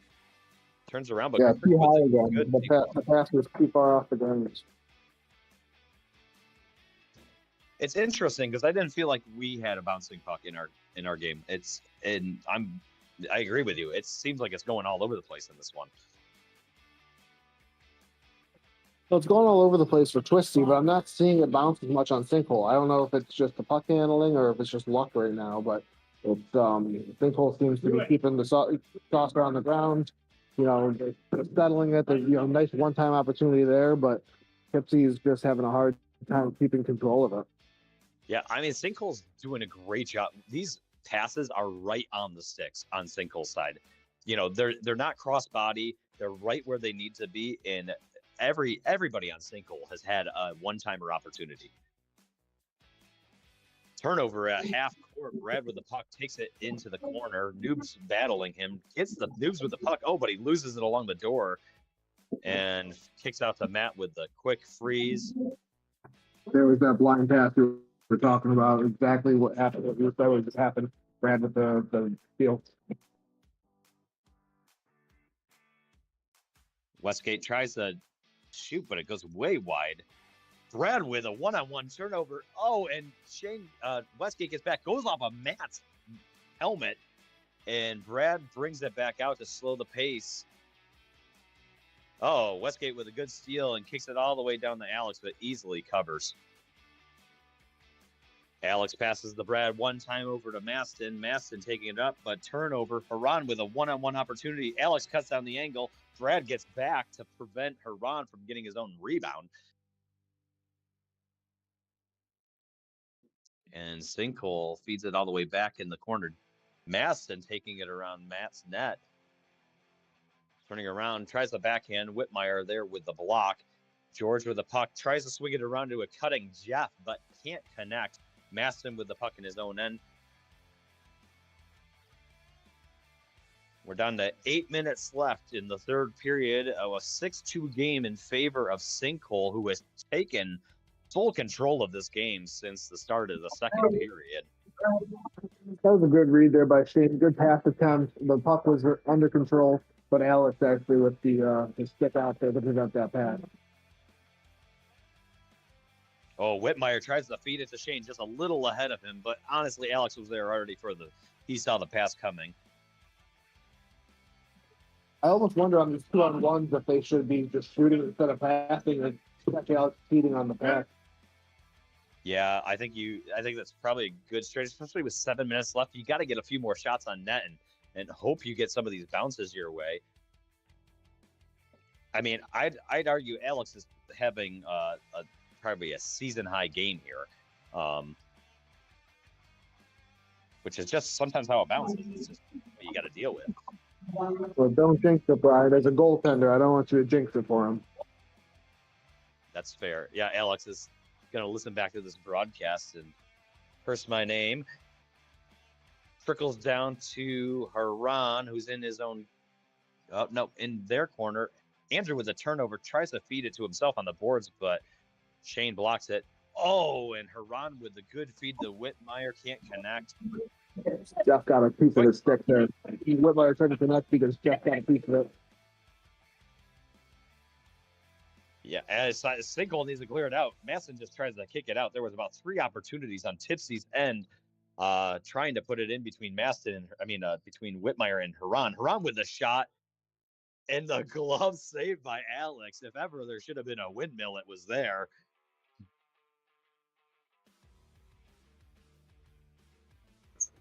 If anything, Alex has only been playing stronger since he said that. Turnover to Tipsy. Whitmire trying to take it down. Haran is posting up, and he's had so many opportunities there. Just can't connect. Shane with the puck. Tries a deep shot. Doesn't connect. Oh, and Whitmire kicks it to himself off the post. Super unlucky for Tipsy there. They did everything right. They got the bounce they needed, but it went off the post. And Alex with 2 saves in a row right there. And if I'm Tipsy, I am frustrated after that rally. No, you got to feel like there's nothing else you can do. You got to feel like we did everything right. You got the bounces you need. You had the luck on your side. Just Alex just playing on his head right now. And Alex with the glove save again. Yeah, I mean, Firestorm's game last week, our game last week, I mean, Mark had, I think, like a I don't even know what it was. It was like 95, 96% save percentage. And that's how we felt. It was just, what can you do? Nothing's going in. And Alex is having that type of game. As you're saying that, Alex cut down the angle there. Shane actually had a really quality opportunity from that low angle because it looked like he was going to bounce it off of Alex's foot. Then Alex immediately shut the door on it and got up against the post and just closed the opportunity. Brad controlling the puck, tries the backhand, but goes wide. Lally tries to cut it over to George in front of the net and gets him, I think, 5-hole. And we have a 7-2 game here. Great rally. All three people on Sinkhole's side involved in that play. You love to see it. Bob, what'd you see? All the same thing you just said. All three involved. Tic-tac-toe. And went 5-hole. And not a lot Matt can do again. I feel like Matt's played a really good game, and he's going to look at this, and he's going to look at the stats or the saves or the goals and maybe not be happy with it. But I don't see a lot that Matt could have done differently this game. I don't think he could either. I mean, Matt is he was our goaltender last year. I love playing with Matt. Great all-around player in this league. And, honestly, bounce is just not hitting his way right here. And I think the game difference here is Alex. Alex is just playing lights out. And again, I'm not trying to jinx it with 3:36 left in the third, but that's what I'm seeing up here.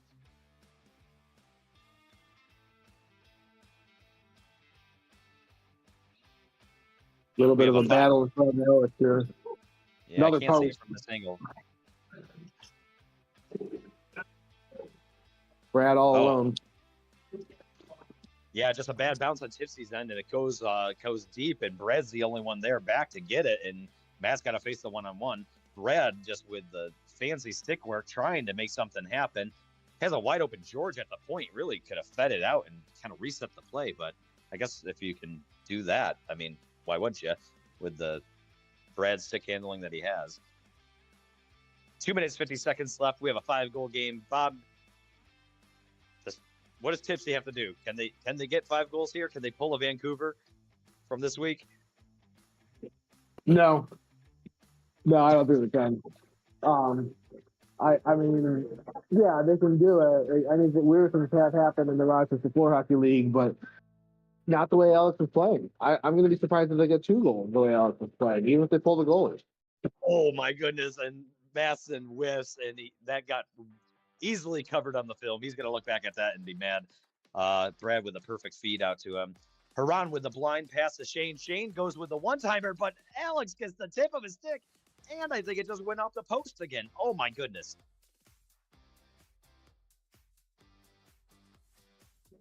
Alex was without his stick there for a little bit, but he got it back. I mean, if Alex had one less layer of tape on the butt of his stick, that puck was going in. That's how that was. Oh, my goodness. And on the reciprocal end, I didn't even see who fed him, but Jeff crashing the net and does the quick shot and gets Matt just on the left right-hand side of the goal. And we have a 8-2 game now, 1:30 left. You said at the beginning of the broadcast, you can't give Jeff an open shot.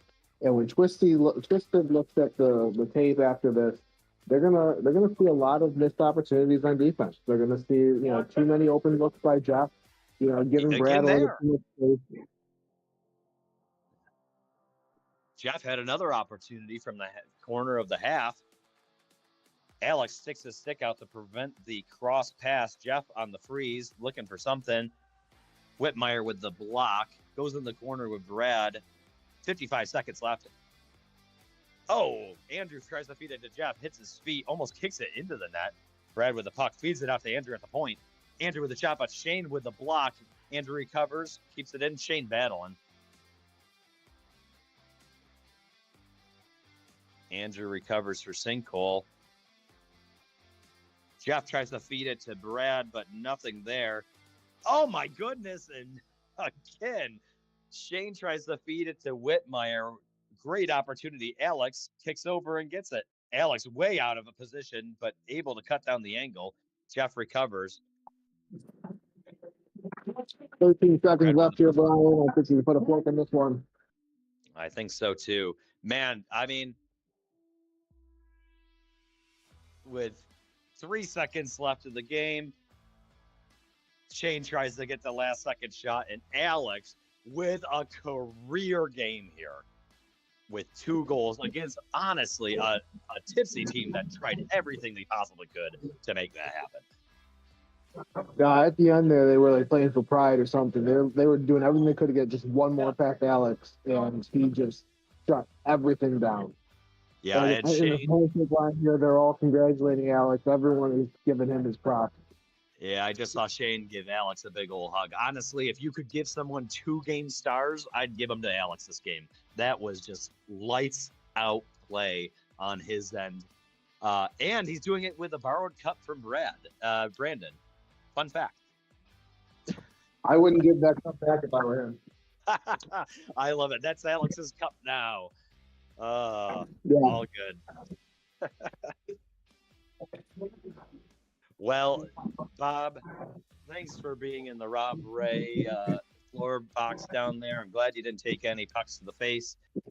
Thanks for doing color commentary with me in the RFHL After Dark. That was a fun one. Any last words here? You want to take us out? I mean, I'll just say it one more time. Hell of a game by Alex. Hell of a game by, Sinkhole altogether, though, good quality team win there. They still put goals up on the board, and I guess I'll just say, is it Wednesday yet? All right.